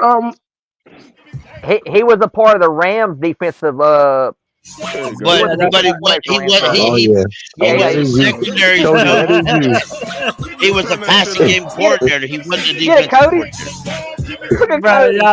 Bro, y'all are fucked up. Turn that shit up, man. One more time. One more time and loud for the family. That's swag. Look at him. Oh, God, that's hilarious. That's you, Cody. That is 100%. Oh, So, man. That's my doppelganger, bro. Yeah. Hey, it's better than mine. But man, all right. So I got more beef with my bastard son. Let me go. We got the Atlanta fans. Let me finish all my intros because we got 2 more people and then we'll talk about whatever. Next up, my brother from the Black Cat Panther Podcast is the big homie Poppin'. What up, dude? What's going on, man? What's up with you all, everybody up here? I'm coming to talk some shit, but go ahead. Yeah. Oh, he brother. talk trash to me. That's what he came listen, to. if y'all want to talk some shit, then y'all know we had to let my man Red Swarm up in the building to talk some NFC South trash. Swarm, what it is, my brother? Yo, what's going on, my NFC South third cousins? We ain't first cousins, we ain't second cousins. Y'all my third cousins. What's going on? Oh, we should be your first cousins because we're C3 cousins. Yes, sir. Cousins. Yes, sir, Tony. Cody and Nick gonna stop fucking with Brian Burns, man. I see you trying to. Oh, here we go with this shit again. Here we go. Here we just over here riding that dick. The team no more. Go from show to show and diss Brian Burns. But he's not on the team. Wait. Where did I diss him at by saying he's okay? Nah, man. How's that dissing him saying that he's okay? That's a dumbass. Y'all still won't let it go. He gone and y'all won't let it go. He's a warrior. Whoa. He's a warrior, but I'm good with it. I crack a joke here and there. Whatever. I mean, look, that's just like you defending crab legs. Bro, I'm just saying I'm moving past him, bro. Like he's not on the team no more, bro. He's a warrior without pads on. He disappears when the game is on the line. Bro, that man is not on my team no more. That's all I'm saying, bro. Okay, well, you better hope Bryce Young better keep his eyes on his ass when we play the Giants. How about this? How about this? No. Beat the Giants' ass, bro. Beat the Giants' ass. That don't mean Bryce gonna win. Listen, and Kemoko better keep his eyes on Bryce. He can't stay with Burns. We already seen he can't stay with him. Oh shit, Burns. Oh, now, come on now, dude. All we gotta do is put a tight end on that side. All we gotta do is put Ian Thomas on that side, and his ass is lunch pad. That's all it would take. You're right. You don't even need to put Icky out there. Put Ian Thomas by himself. I'm just saying, man. I ain't never seen fucking tight end stop fucking Julius Peppers. I seen the tight end stop. Hey, real quick. I have to remind y'all that tomorrow at 1 p.m. we are doing a live edition of the C3 Panthers podcast at Resident Culture in South End, Charlotte. After Back Together Saturday tomorrow, y'all come through, man. If you're in the area, we're going to have beer, barbecue, a live edition of the C3 Panthers podcast. We're having some media members come through and give some opinions. It ought to be a great time. Some bullshit. That's what they're going to do. What kind of fucking logo is that, man? Man, that's their logo, bro. They got a great joint over there, man. They got good food. They got Cody. It's growing. Don't see we y'all New York people always hating. Hey Cody, Cody, I've told you this many times before how much I respect you, brother, and I just reiterate that. But man, get you some brandy, honey, and lemon, and give yourself some time, man. I know you muscling through this, man. Your old country ass. Hey, that'll do it. No, I'm struggling out here for real, bro. Red is a country bumpkin, man. I'm telling y'all right now. You better believe it. South Georgia, man. Born and bred. I love Red, but Red be talking that bullshit sometimes. No, Red is not wrong. My voice has been fighting me for 2 days in a row now. So you're right about that. You're right. I need some throat lozenges or something. You know what I'm saying? Yeah. But yeah, man. Now y'all jump into it, man. We got Pop in the building. Twan Don. Hey, Pop, talk your shit. I'm waiting for you. I want to say, Carolina Panthers, you are dead wrong. Because there's no way. What regard? You didn't let Cole Dizzle do his thing. Oh, there's no way with the technical, skill that he has. I mean, he can fly an airplane, drones, spaceships, and y'all didn't give the man his credit. Come on now. I mean, I'm talking about a true fan. That's low. That's low. That's about as low. About, bro? You got to. Hey, look. We mustard. You catch up. I'm lost. Look, Twan. Sweet. That's sweet. That shit is sweet, Cody.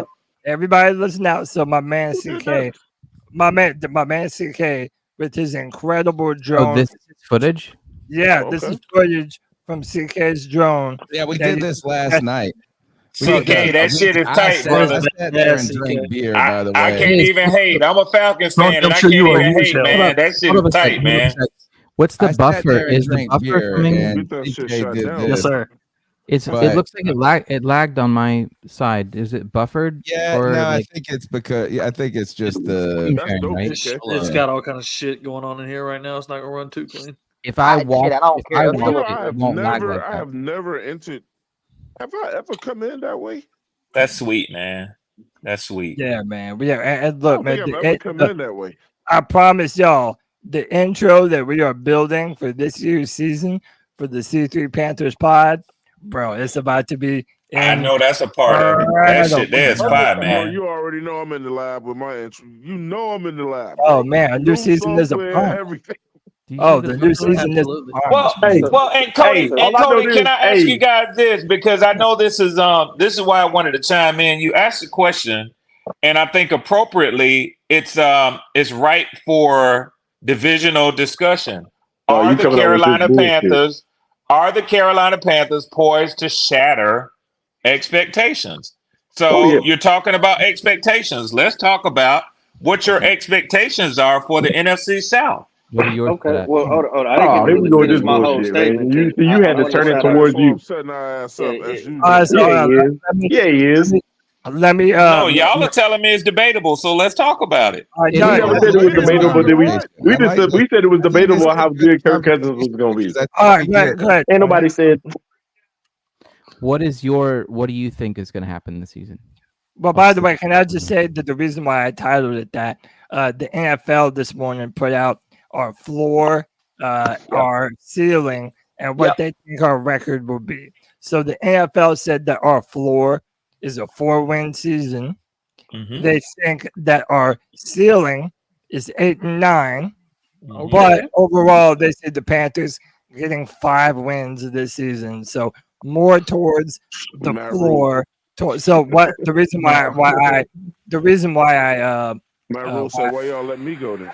That way is right now the expectations are very low. So is there a possibility that Carolina could shatter those expectations? Nope. Hey, y'all already heard me say. I don't think so. No, I'm gonna tell you what. I'm gonna tell you what. All right, but this is my final thing. One at a time. My final thing. I do not believe, from the bottom of my heart, that the Falcons or the Saints are superior teams than us. I just don't. Now, I believe Tampa Bay has a leg up, but I do not see New Orleans and Atlanta that far out ahead of us. I just May don't. I respond? Talk your May I shit. respond? May I retort? May I retort, Cody? May I retort? Let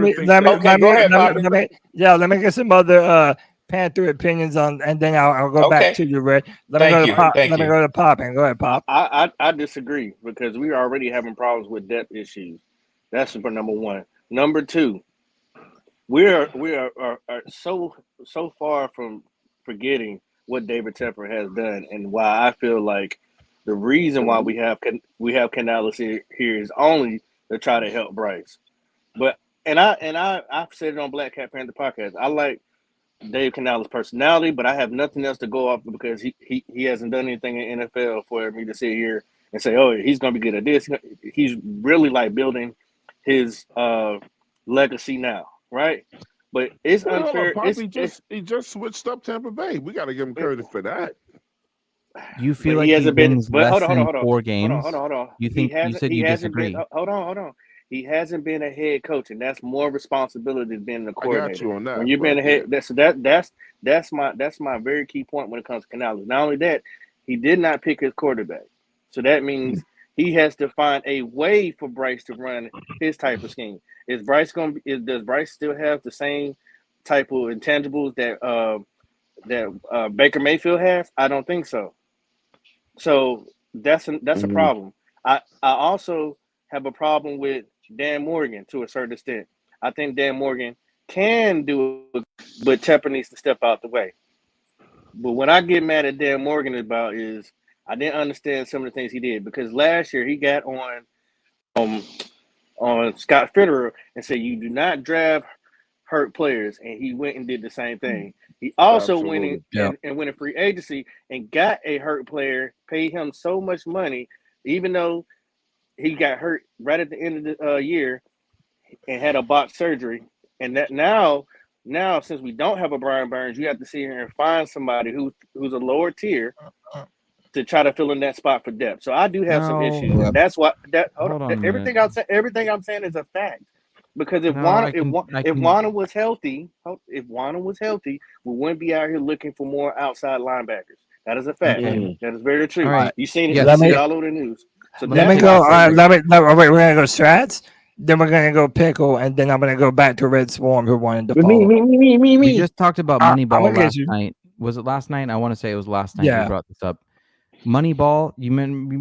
I don't know if you've seen the movie. They're sitting around at the table, and Billy Bean is sitting there going like, "No, we're not gonna do it like that anymore." Brad Pitt. Yes. And my vision is that that's what's kind of starting to happen with this team. I think it's turning things around in a completely different light. I'll just leave it at that. I'll let you go with that one if you want. All right, let me go to Pickle. Pickle, what are your expectations for the Panthers? Yeah, so considering, let's say the ballpark is 4 to 5 wins, do we have the ability to shatter that expectation? If the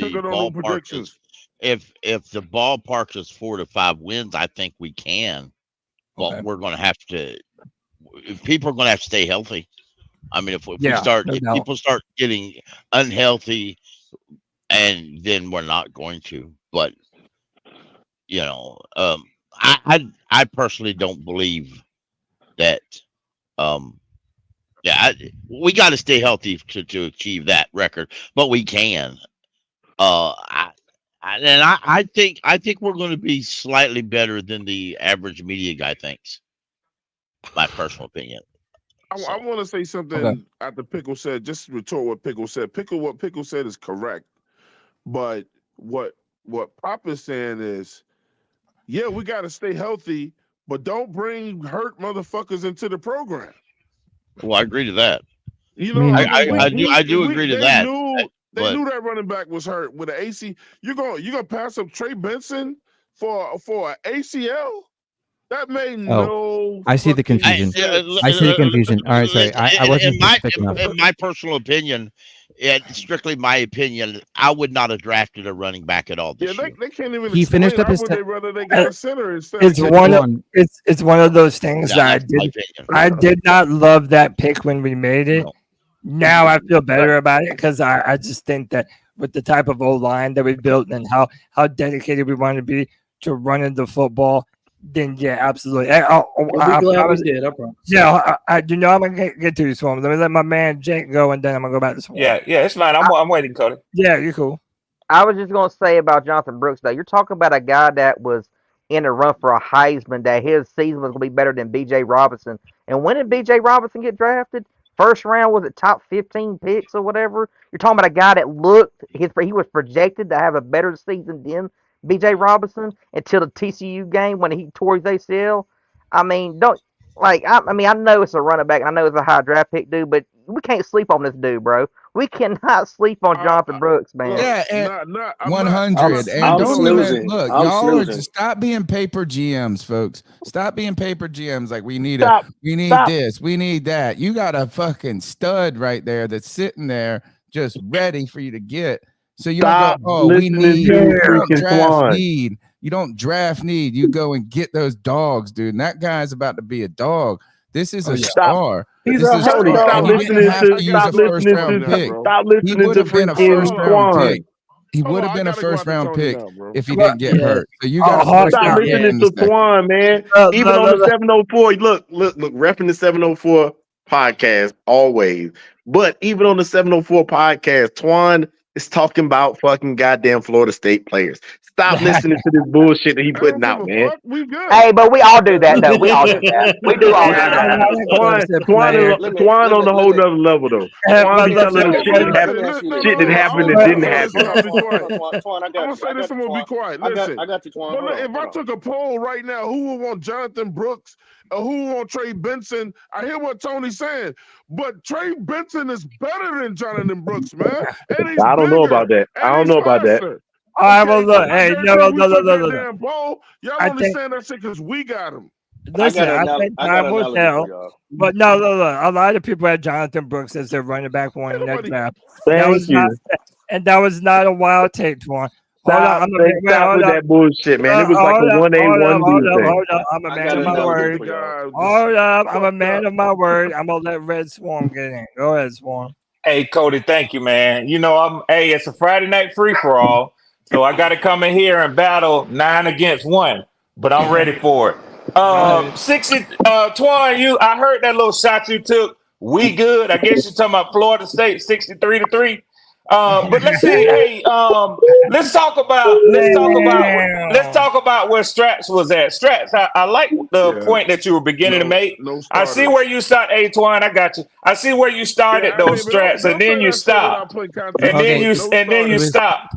Because it was hijacking. One at a time, or I'm going to drop the rock on y'all. Hey, Twan, we talking NFL now. We're talking NFL now.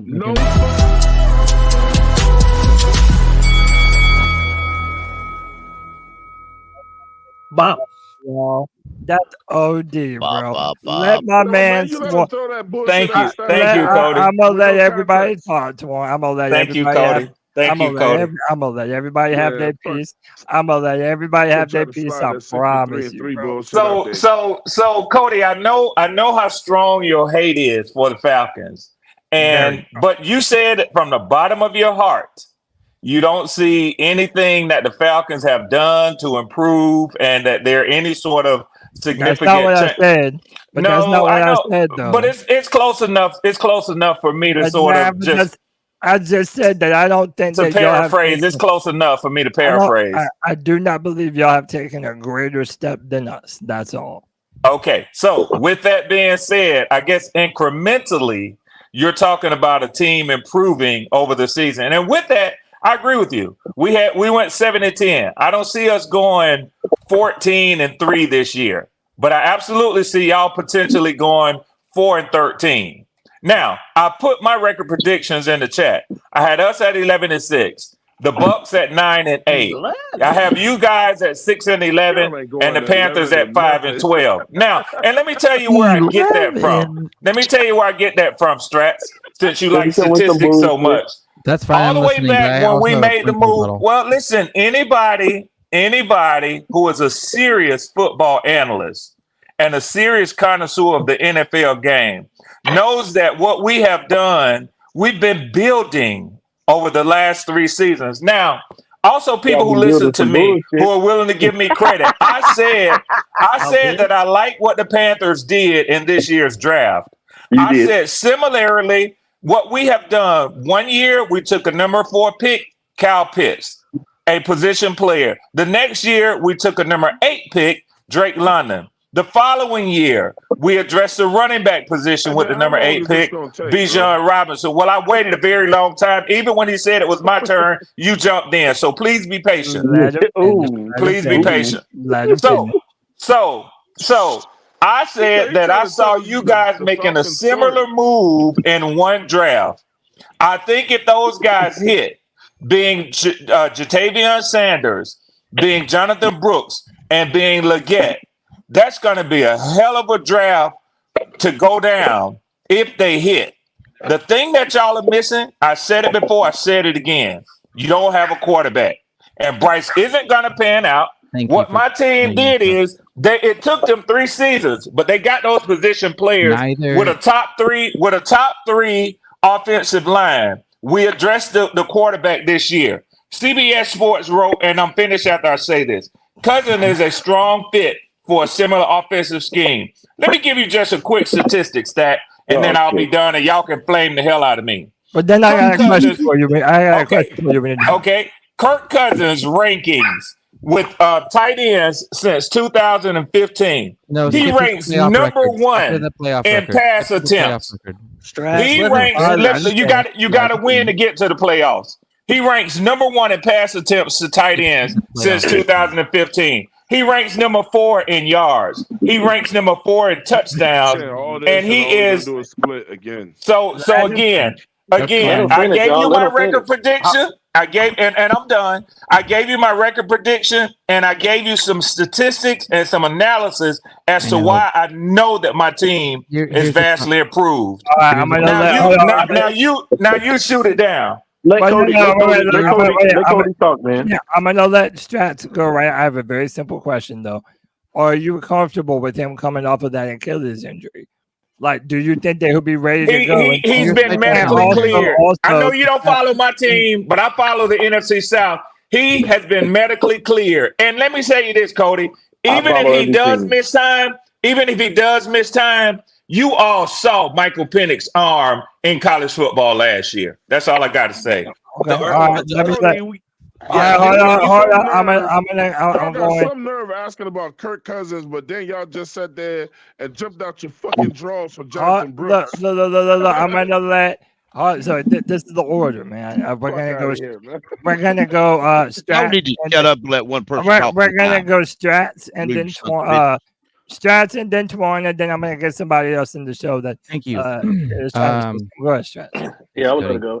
Okay, you can go after Twan Pop. The first point to that is, I love the fact that I appreciate the fact that you've included me in saying like, of course, man. That guy, the guy that's like interested in the numbers. Okay. Oh, we need one thing I'm going to tell you is that the numbers do not capture all of the picture.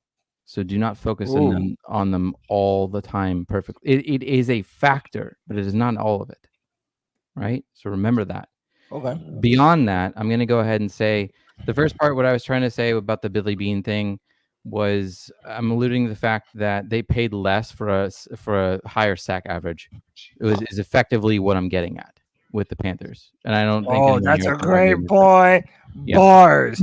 Y'all understand what that man just said? That the sack numbers, even with a stud like Brian Burns, they are equal to what on paper higher than Jadavion Clowney and EJ Warner. But that's a great point, Stratz. Yes, thank you.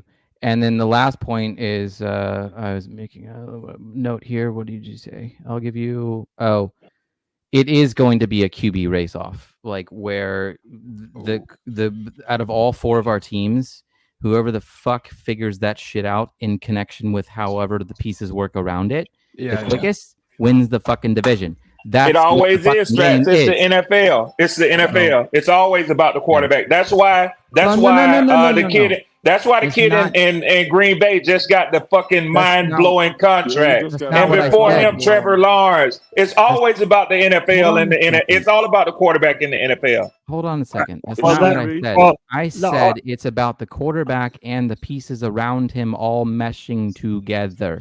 It's unity across multiple positions. Ain't just about no damn quarterback. It is not just the quarterback. It is a factor, and it is a large factor, but it is not all of the factors. Okay, great point. Don't forget that. Let me go to Twan. Go ahead, Twan. Hey man, Pop can have my time. I'm frustrated. Ever since All that right. 63 Oh, yeah, let me I got him. I got him. Hey, Twan, You just went. Twan, Let me go. go Let me ahead. go. Let me go. Not Pop. entertaining no Kirk Cousins bum ass shit. Yeah, let me go. Pop. Go ahead, Pop. I don't think we're gonna get no more than 4 wins to answer their question fully, because like reason why I know Nick, I see your big ass head shaking. But you know it. one thing, You know the one thing that's different from our team than everybody else in our division is that these guys have been together. We haven't been together. This is new coaching scheme, new players, new hurt players. It's still the same fucking Falcons, though, man. They ain't gonna do shit. You don't No, see. That's why. you're right. That's why. There's a difference between denial and being optimistic. Well, they ain't proved shit. Pop. They gotta prove shit just like we gotta prove shit. Then hold on. Put your money up against Red, and then that's all you gotta say. What's the you bet, believe, Red? if you Why it gotta be fucking money? The Falcons aren't gonna win.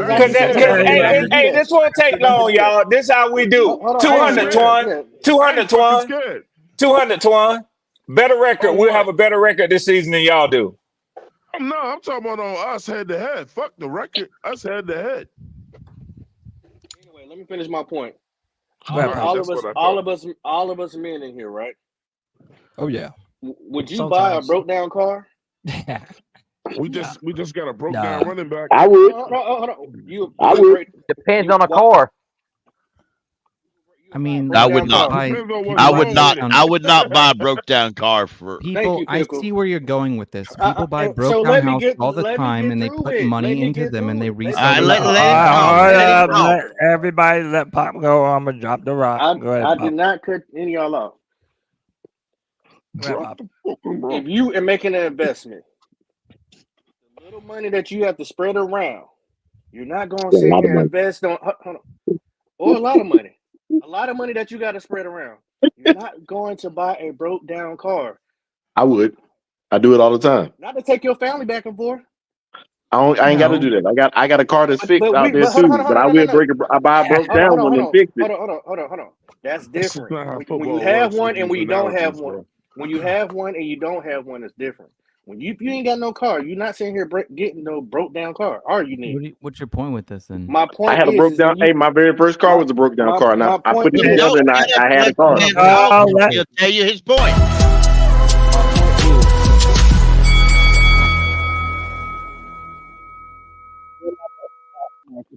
Your boy don't even have a voice, so work with me, please. Yeah, Pop.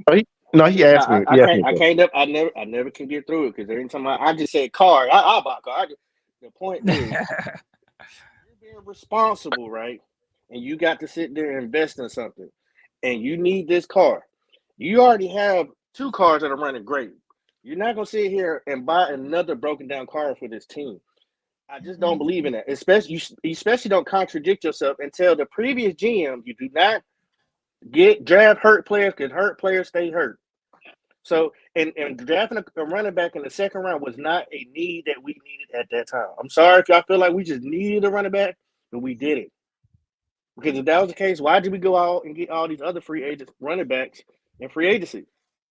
It was a bad investment. Now we can hopefully, because y'all keep saying he was up for Heisman. He would have, should have, could have. He didn't know because he was hurt. And I don't want to keep building our team with the Carolina Panthers. I want Panthers that I are love you. healthy. I love That's you. my I love plan. The Carolina School for the Blind out here. You know what I'm saying? Can I go? About that Jonathan Yeah, Brooks shit. Yeah, so hold up. All right, so I'm let me let my man Nick go, and then I'm gonna introduce agree with Pop somebody. on And that I'm gonna shit. introduce somebody into the show. Go ahead, Nick. Look. I love your take, Pop. You know, I talk shit to you just to talk shit to you, anyways. But however, I don't. You know what? This is what I think that we have a lot of old school mentality, old school theories. I'm gonna say that, and I'm gonna say exactly what I'm gonna get scientific on y'all's asses, just like Strat would. All right. These people are not cutting people's knees all the way open to fix them anymore.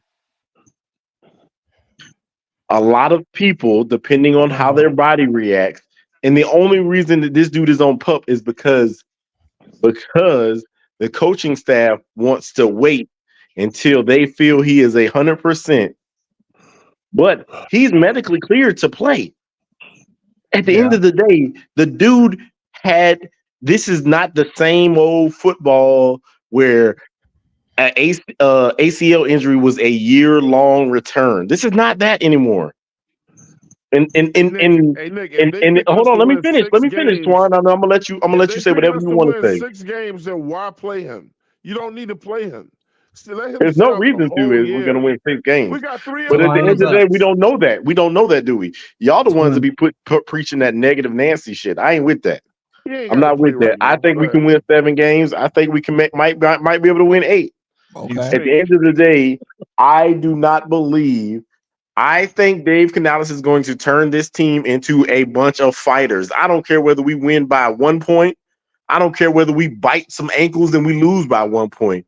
I think that we are going to be in all of these games, and I think teams are going to learn that Carolina Panthers are to be feared again because that's what we need. We don't need to win freaking 10 games this season. We need to be feared again. Yeah. We need people to think about, hey, I do not want to go to Carolina because we might get beat up. All right. So let me introduce somebody into the show. That was a great point, by the way, Nick. I liked a lot of what you said there, man. Hey, man, let me welcome my bro Spinks TV and Friday Free for All. What up, Spinks? What's happening? What's happening, yo? What up, everybody? Chilling. How y'all doing, man? Hey, man, I want to. Yeah, go ahead. Do your thing, man. Oh, I'm already hot. Y'all got my little engine fired up. First off, as always, dope to be on the show. Appreciate you. I watch y'all as much as I can. I'm a truck driver, whatever. Thank you, Twine, you my boy. I'm disappointed in you. My man's that just spoke. I want to piggyback off what you said. Look, man, and I ain't, I got another. I've been drinking too, so usually I get it. That woman drinking. I know that's right. It's a Friday night. Yeah, first off, I want to say I'm excited about the season, though. This is a whole new territory for all of us. As fans, we all been brokenhearted. We've been on a crutch for the past 5-6 years, or however that go. Now, Dave Canales, with that energy he got, that's what we've been needing. So, what I wanted to say about Jonathan Brooks, real quick, is just like my man said, these injuries are not. They don't last as long as they used to. Nowadays in sports and betting, everything is all about game management, or how they're resting players and all of that. So we got to understand that too, because the purse is the most important thing in all of these sports. That's why they taking slowly but surely. I won't watch it by then, but the tackling is getting weaker and weaker in the NFL. Brooks do have a knee injury, but you already know you go below the knee, or what is it, below the between the hip and the. They can get hit in the thighs, but in that knee area, they gonna get flagged or blah blah blah. That shit don't count with running backs, bro. So like 20% of it. I don't know what the data is exactly, but it's I would guess it's like under 20% total.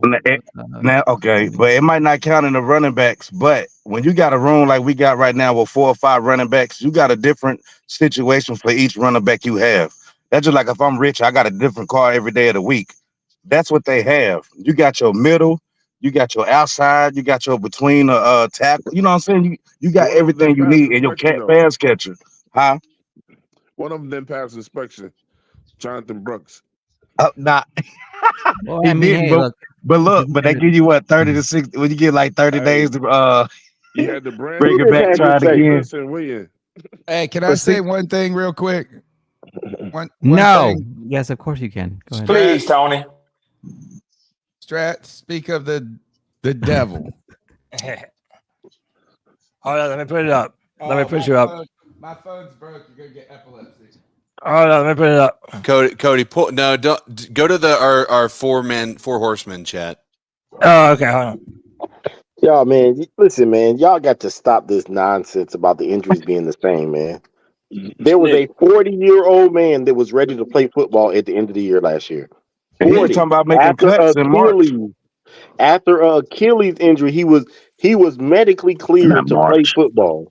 Nick, nobody. And y'all tripping talking about you excited about your running back, but want me to be worried because my quarterback is medically cleared from an Achilles. Your quarterback ain't making no cuts with his old ass. Hold on, time out. Hold on.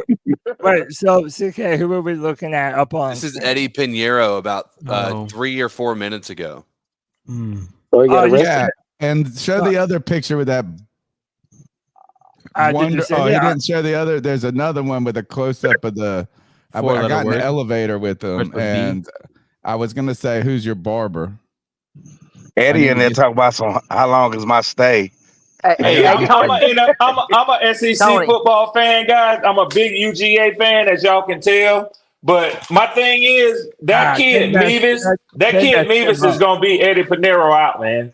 That kid Mevis can kick the shit out of that football. I need this guy's barber's name. Eddie might get traded to the Lions. You know what I genuinely hope for is I genuinely hope for a friendly battle between both of them where they remain friends. I wish Eddie well. Man, you asking for too much now. That's not going to happen. You asking for too much. They're going to have a. And by the way, can I say this while y'all watching this video? It shows the state of your football team when y'all are up here having discussions about a kicker competition. That's not true at all. No, everybody. No, kicker is one of the. Sound like a damn dirty bird. Yeah, I got y'all ass this Friday night. I got y'all ass this Friday night. Is one of the most important positions in all of football. They will score the most points out of any other position on the team, bro. Make the point. I don't give a shit about. One kick away from beating the Falcons last year, and we got y'all beat. We got y'all beat the kickers too. Young Way cool. Young Way Ho, whatever you want to call. No, Young is he is dope. Though. Young we was a kicker away from winning the first Super Bowl.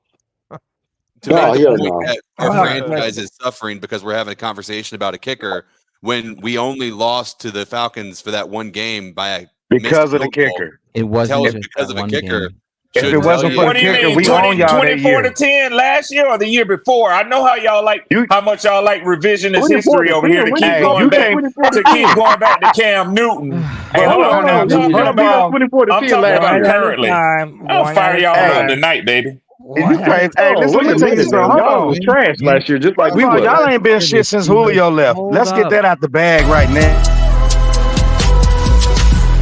I will drop this motherfucking rock so many times. I promise you, bro. One at a time, bro. Sorry, my bad, y'all. No, it's everybody. Everybody, and C3 never stopped interrupting, bro. Everybody, one at a time, please, or else nobody can hear what nobody's saying. Exactly. Tony, were you saying something? Yeah, didn't we beat the Falcons last year in one game? Yeah, in our black helmet. Right, and if I remember, we didn't even score a touchdown in that game, so I guess the kicker was remarkably important in that game. I think it was 12-9. Thank you. It helped to get my sorry ass head coach and quarterback out of town. Thank you, Tony. Hold on, did we lose because somebody took a helmet off on the other side that was already out of bounds? No. That's the year before. Hey, Cody, you gotta let me rebuttal that shit that Swarm said earlier too. All right, go ahead. You are Swarm. he yelled out the score of the game against Georgia, that 66-3 or whatever. You need to be worried about that 27-3 in your Super Bowl. Brady. 28 Twan. I can't forget it. It's 28-3. I can't forget it, Twan. So I wouldn't be yelling scores out, you know. Y'all never living that shit down. Hey, what can I just say to Red Swarm? We always better than y'all. Hey, young Hoku is that dude. He probably the best player on your whole damn team, bro. Probably. At least in your mind, he is. I mean, hey, that dude's the man. When we look at statistics and look at scoring, he might be. Oh, but he didn't make the NFL 100. That's for damn sure. Hey, you know what? We Swarm? are the best division in football. Hey, Swarm, you know what? He's a better offensive player than Kyle Pitts. Oh, yeah. Again, he didn't make the NFL 100. I think he should have, but he didn't. Man, I know you're joking. It's just points wise. Trying to give you guys something to work with. We're in the same damn division. Trying to win it.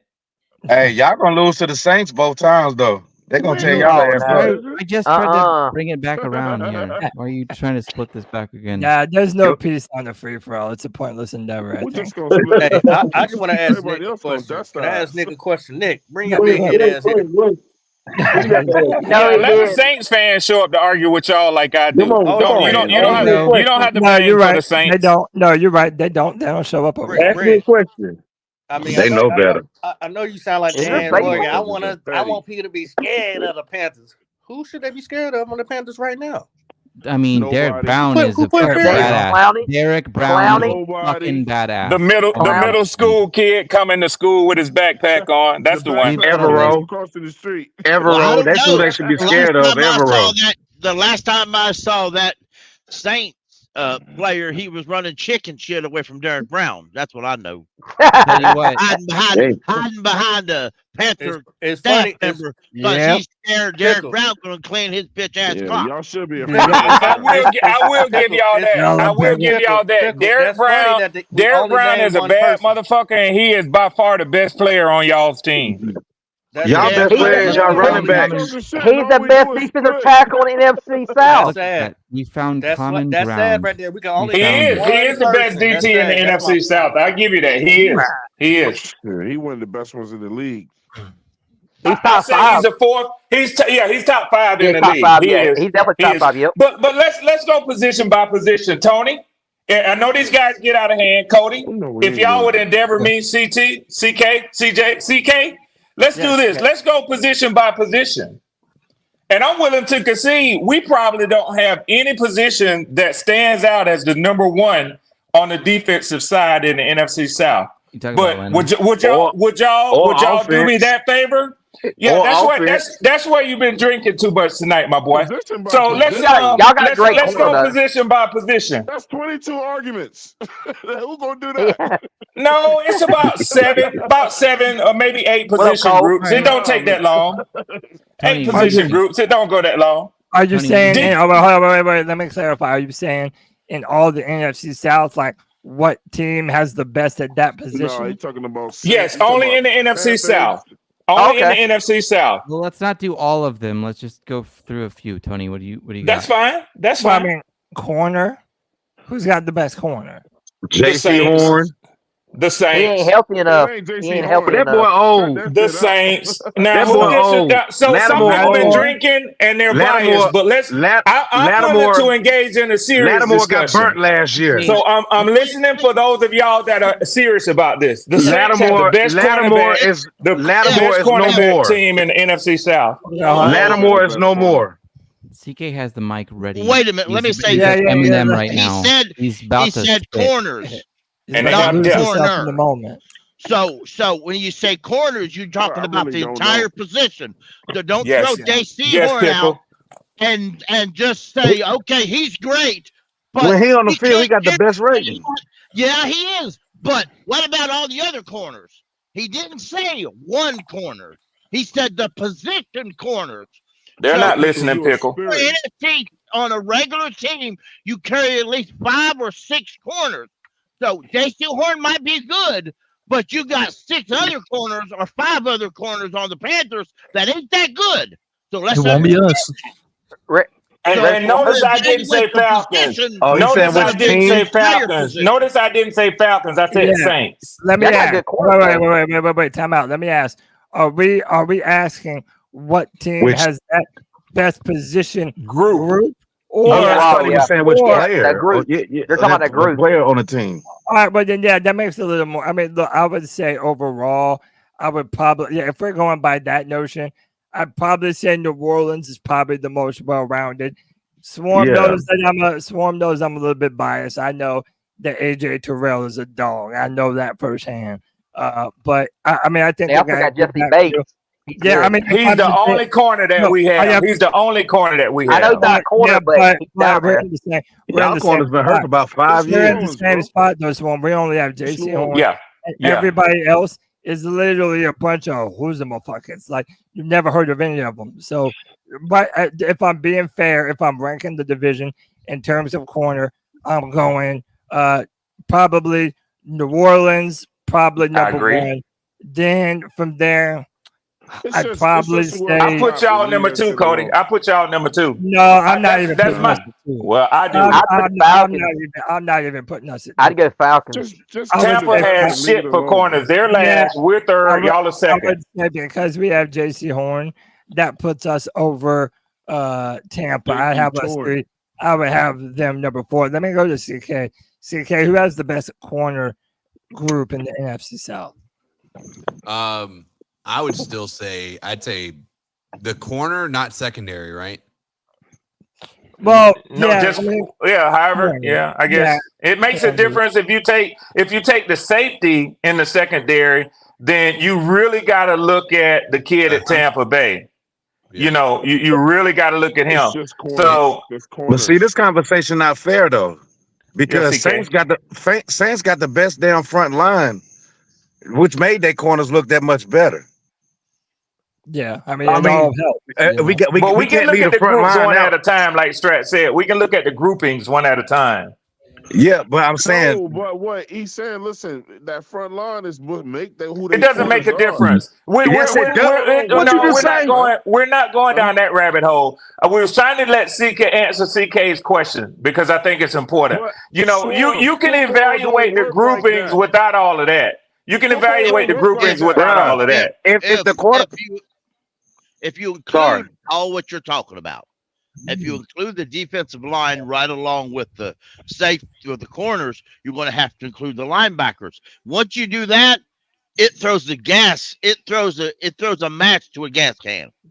Everything up. Pickle, what you're saying is, to your point, real quick, but to your point, let me say this. You can go position group by position group, and then you can say the defense as a whole. Because that's what you're trying to get towards. Right. No, I'm not. Can I just explain myself right quick? I'm not saying defense as a whole because we don't never talk about the Saints linebackers. What I'm saying is Marshawn Lattimore, everybody knows Marshawn Lattimore been a good cornerback his whole career. But he's been burnt a lot of times. And most of the times he's burnt is when his front line ain't doing shit.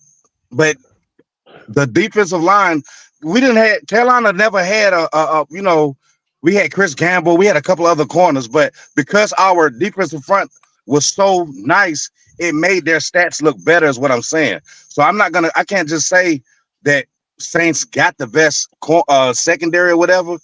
A reason why I'm just going a little bit more in depth. I'm not trying to say if this group and that group. What I'm saying is, but because their front line is that good, their corners, because it makes their stats. But Twan already got what I was saying, but I'm just.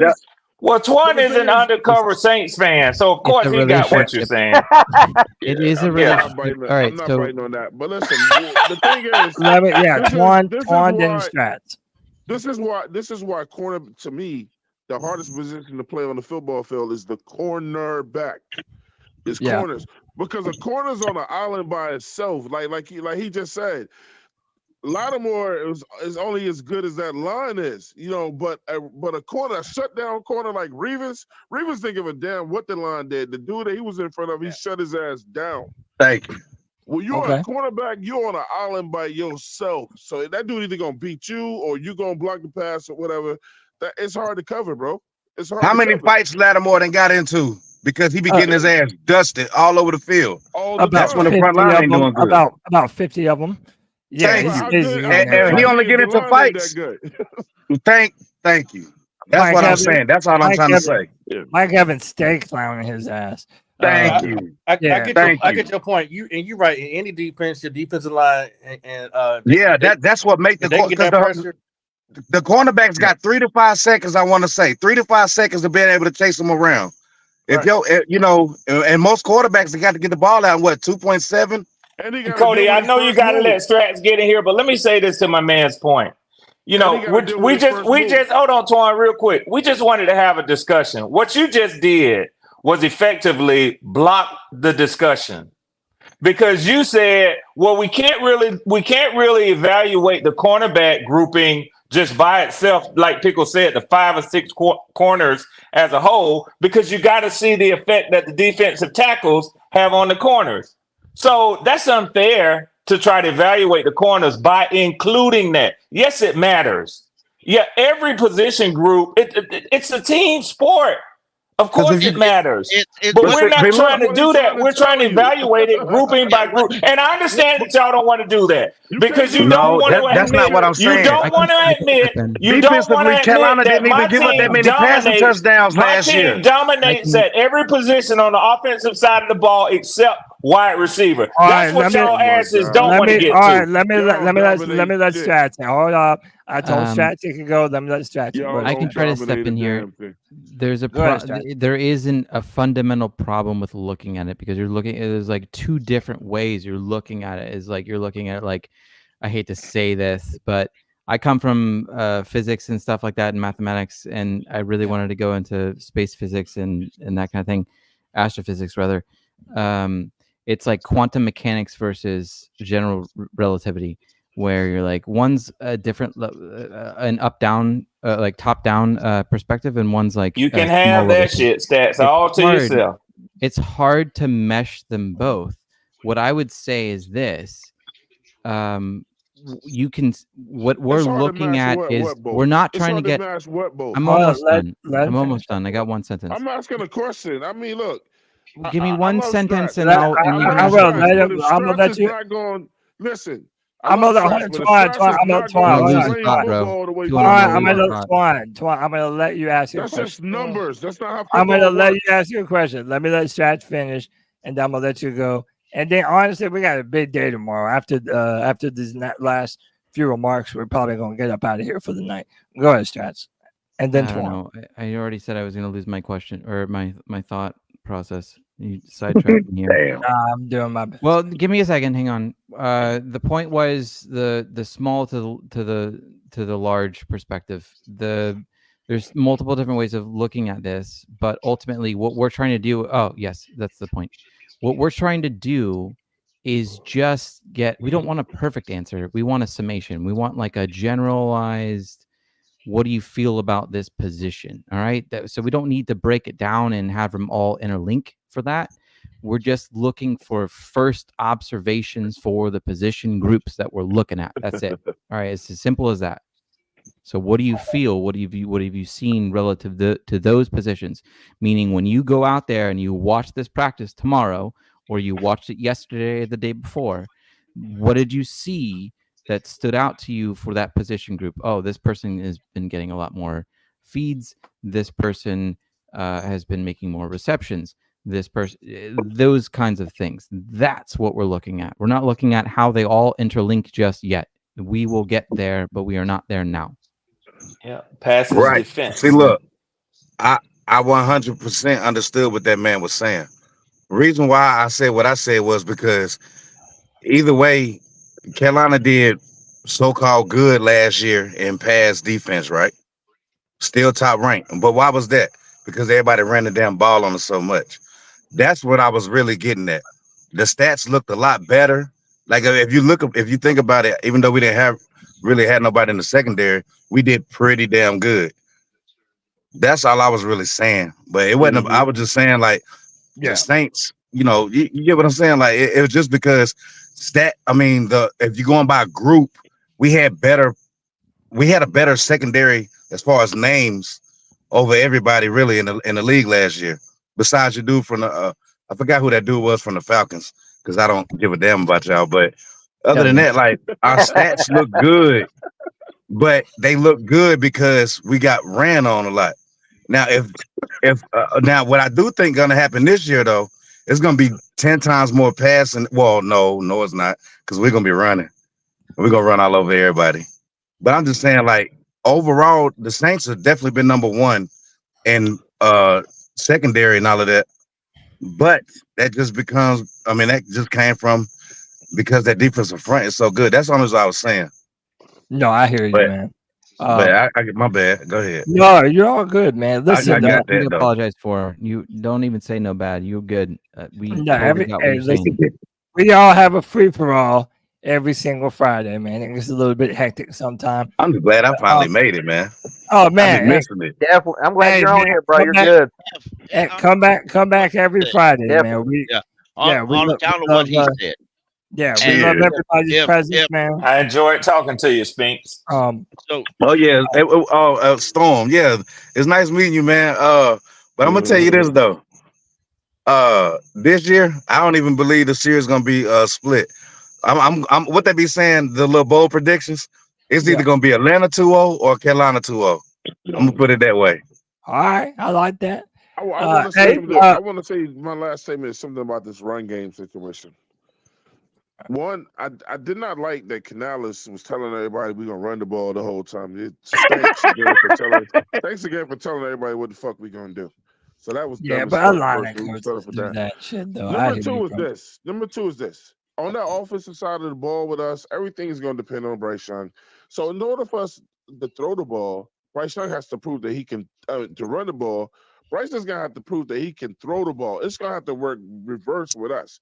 Because what happened last year and what any damn – you can have like a guy just learning to be a defensive coordinator. If Bryce can't throw the damn ball and they notice that all we're doing is running, then all they're going to do is load up the box. They're going to move everybody up. If Bryce can't throw that ball, especially if he can't throw it deep, you know what I'm saying? So the thing is, don't tell everybody we're gonna run the ball every game, all game, or whatever, because if Bryce can't prove that he can throw the ball deeper and catch wide receivers wide open, then they just gonna move every team gonna move everybody up in the box every fucking game. And that that's where your team is anyway, Twan. That's what everybody got did y'all last year. They've had 2 days of practice. They've had 2 days of practice, and there's a bunch of film of them throwing the damn football. And I'm going tomorrow too for my first time ever, y'all. Yeah, hey man, if you see us, shout us out, bro. Hey, I'll be there tomorrow. I'll be there. Hey, bro, hey, I'm hard to miss. I'm in a big ass orange or purple chair, dog. You'll see me right away, with bro. flames on the side of that bitch, Cody. Yeah, I'm gonna be looking for you. But so look, man, this is what I want to do. We all got to get up early in the morning tomorrow. So we're going to go ahead and call it a show tonight. And instead of doing the normal thing, look, CK is damn near already in bed. That man's ready for sleep. knocked out, man. I don't blame him. I don't blame him none, man. Y'all, everybody screaming and hollering is enough to tire y'all out. I'm going to let everybody have the microphone for just a moment and give their final thoughts. And we're going to get up out of here. Red Swarm, my favorite Falcon fan. And bro, that's saying a lot, you know what I'm saying? Because like I know it is, Cody. I know that's hard for you to say, bro. I know, man. Like I know a lot of Falcons fans, but everybody we see. Hey, try to shut your ass up. Nobody wants to say that. Damn. He's still Cody. He's still Cody. That's my point. Anyway, man. So Cody, damn way. Go ahead. Cody, all I want to say is, y'all. Yeah, all I want to say is, thank y'all for allowing me to pull up tonight. I know that y'all have a busy weekend, and hey, I always look for y'all when y'all post, man. So appreciate the insights. I'm very excited. Everybody should be. It's a new year. Every team gets to reset. I'm on here just to say, hey man, let's get it. We are division rivals. Let's get it. I know our teams are ready to do battle with each other, and I look forward to talking with y'all throughout the season. All I ask is, don't disappear on me when y'all go 4-13.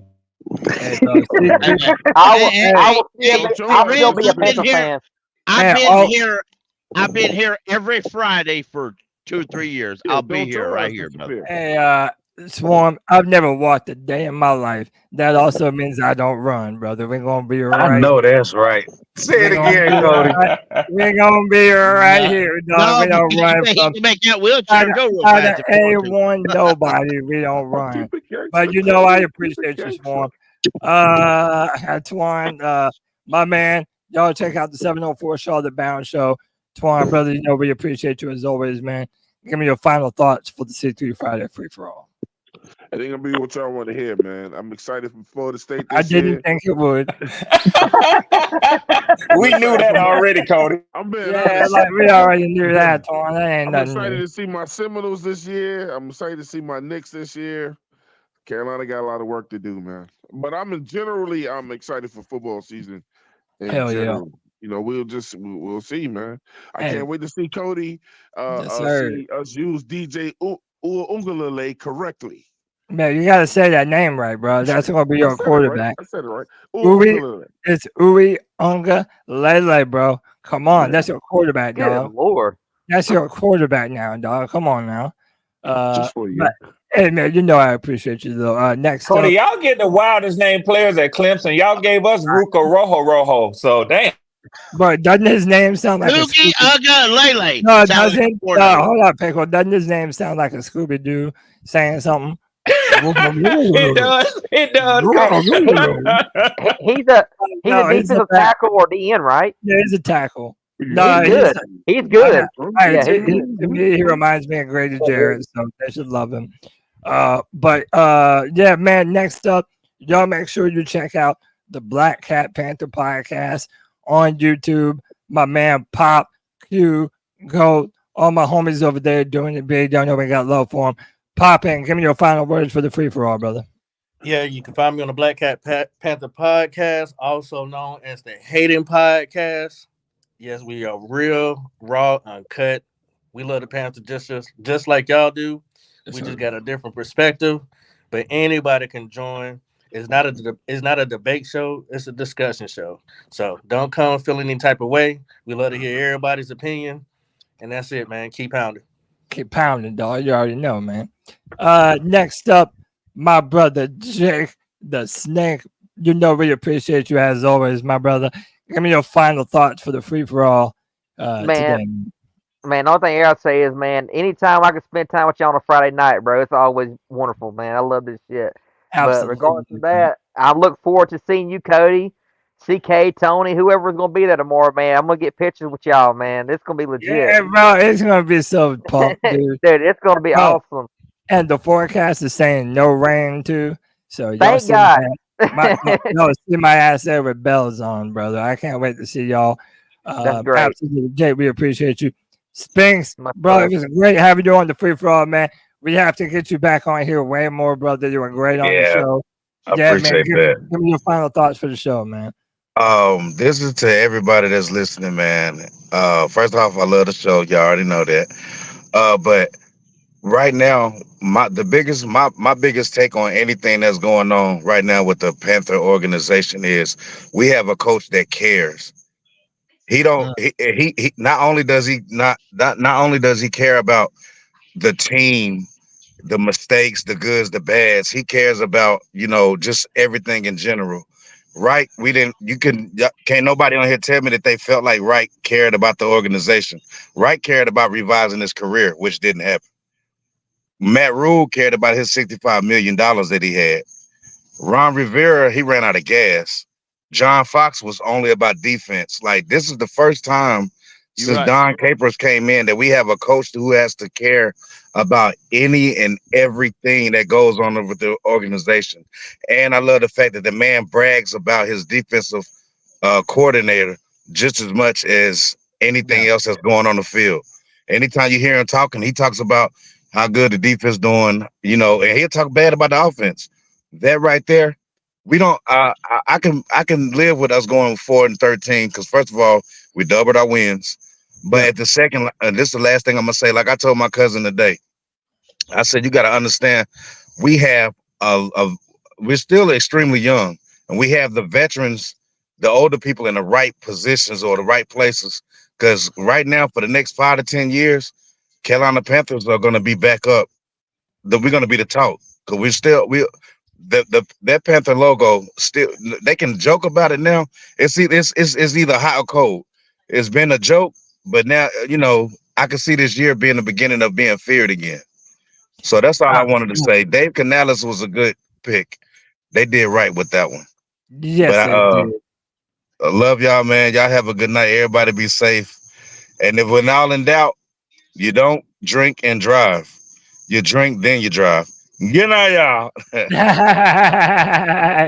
All right, Shout now. out to Spain. All right, man. We appreciate you, brother. I appreciate it. Yeah, appreciate you, man. Next up, and man, he told some folks to shut the hell up. He told some buttercups to suck it up. It's Panther Pickle. Give me your final words for the show, brother. All right, guys, listen, there's a lot as we approach football season, a lot of fans out there, and I love the content. Y'all join C3, make yourself at home. But if C3 ain't your cup of tea, that's all right. There's all sorts of guys out there. You got Black Cat Panther Podcast, you got 704, you got Panther Prime. There's a lot of different podcasts out there. I find you one that makes you feel at home and join them and listen. Or do what a lot of people do, listen to them all. So just y'all keep pounding. The Panthers may not be perfect this year, but I do think, and we can all disagree on the win totals, but in the end, we don't know until they start playing. And I do think that we're getting better. And we were so bad last year. That's all we can hope for is to get better. Yeah, that's it, man. We're up. We're trying to get better, trying to move in the right direction. That's right. I believe we're on the road to doing so. Hey, man, I know these two dudes are tired. They're ready to go and spoon, gently pet one another, man. My guys, my dogs, the professor, Tony Dunn, having the week of his life. Happy for you, brother. Happy that movie was incredible for y'all. Y'all go follow Codizzle Allen. My man is putting out some of the best video content of Panthers training camp. Dude, it's insane, man. Just wait till you see what he just clipped up here while you guys were arguing and stuff right there. He just clipped the dopest. It's like you need HD eyeballs to really appreciate how good the camera quality is. If you don't have a 4K TV, you're not really seeing what it really looks like. I don't think I have 4K eyeballs, bro. I mean, it is precise and clear. But all right, so look, really, I'll just say this is just thank you to all the people that are listening, watching back in Greenville, watching all everywhere.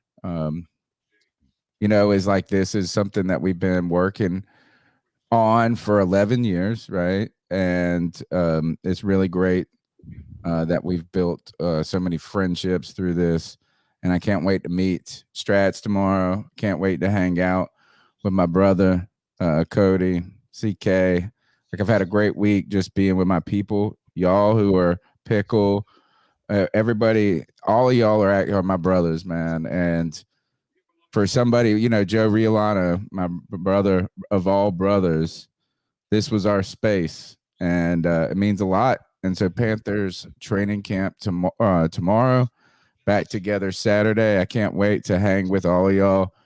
Come up to me, introduce yourself, and guess what I'll do? I'll ask you to take a picture with me, and hopefully you'll come out to Resident Culture with us.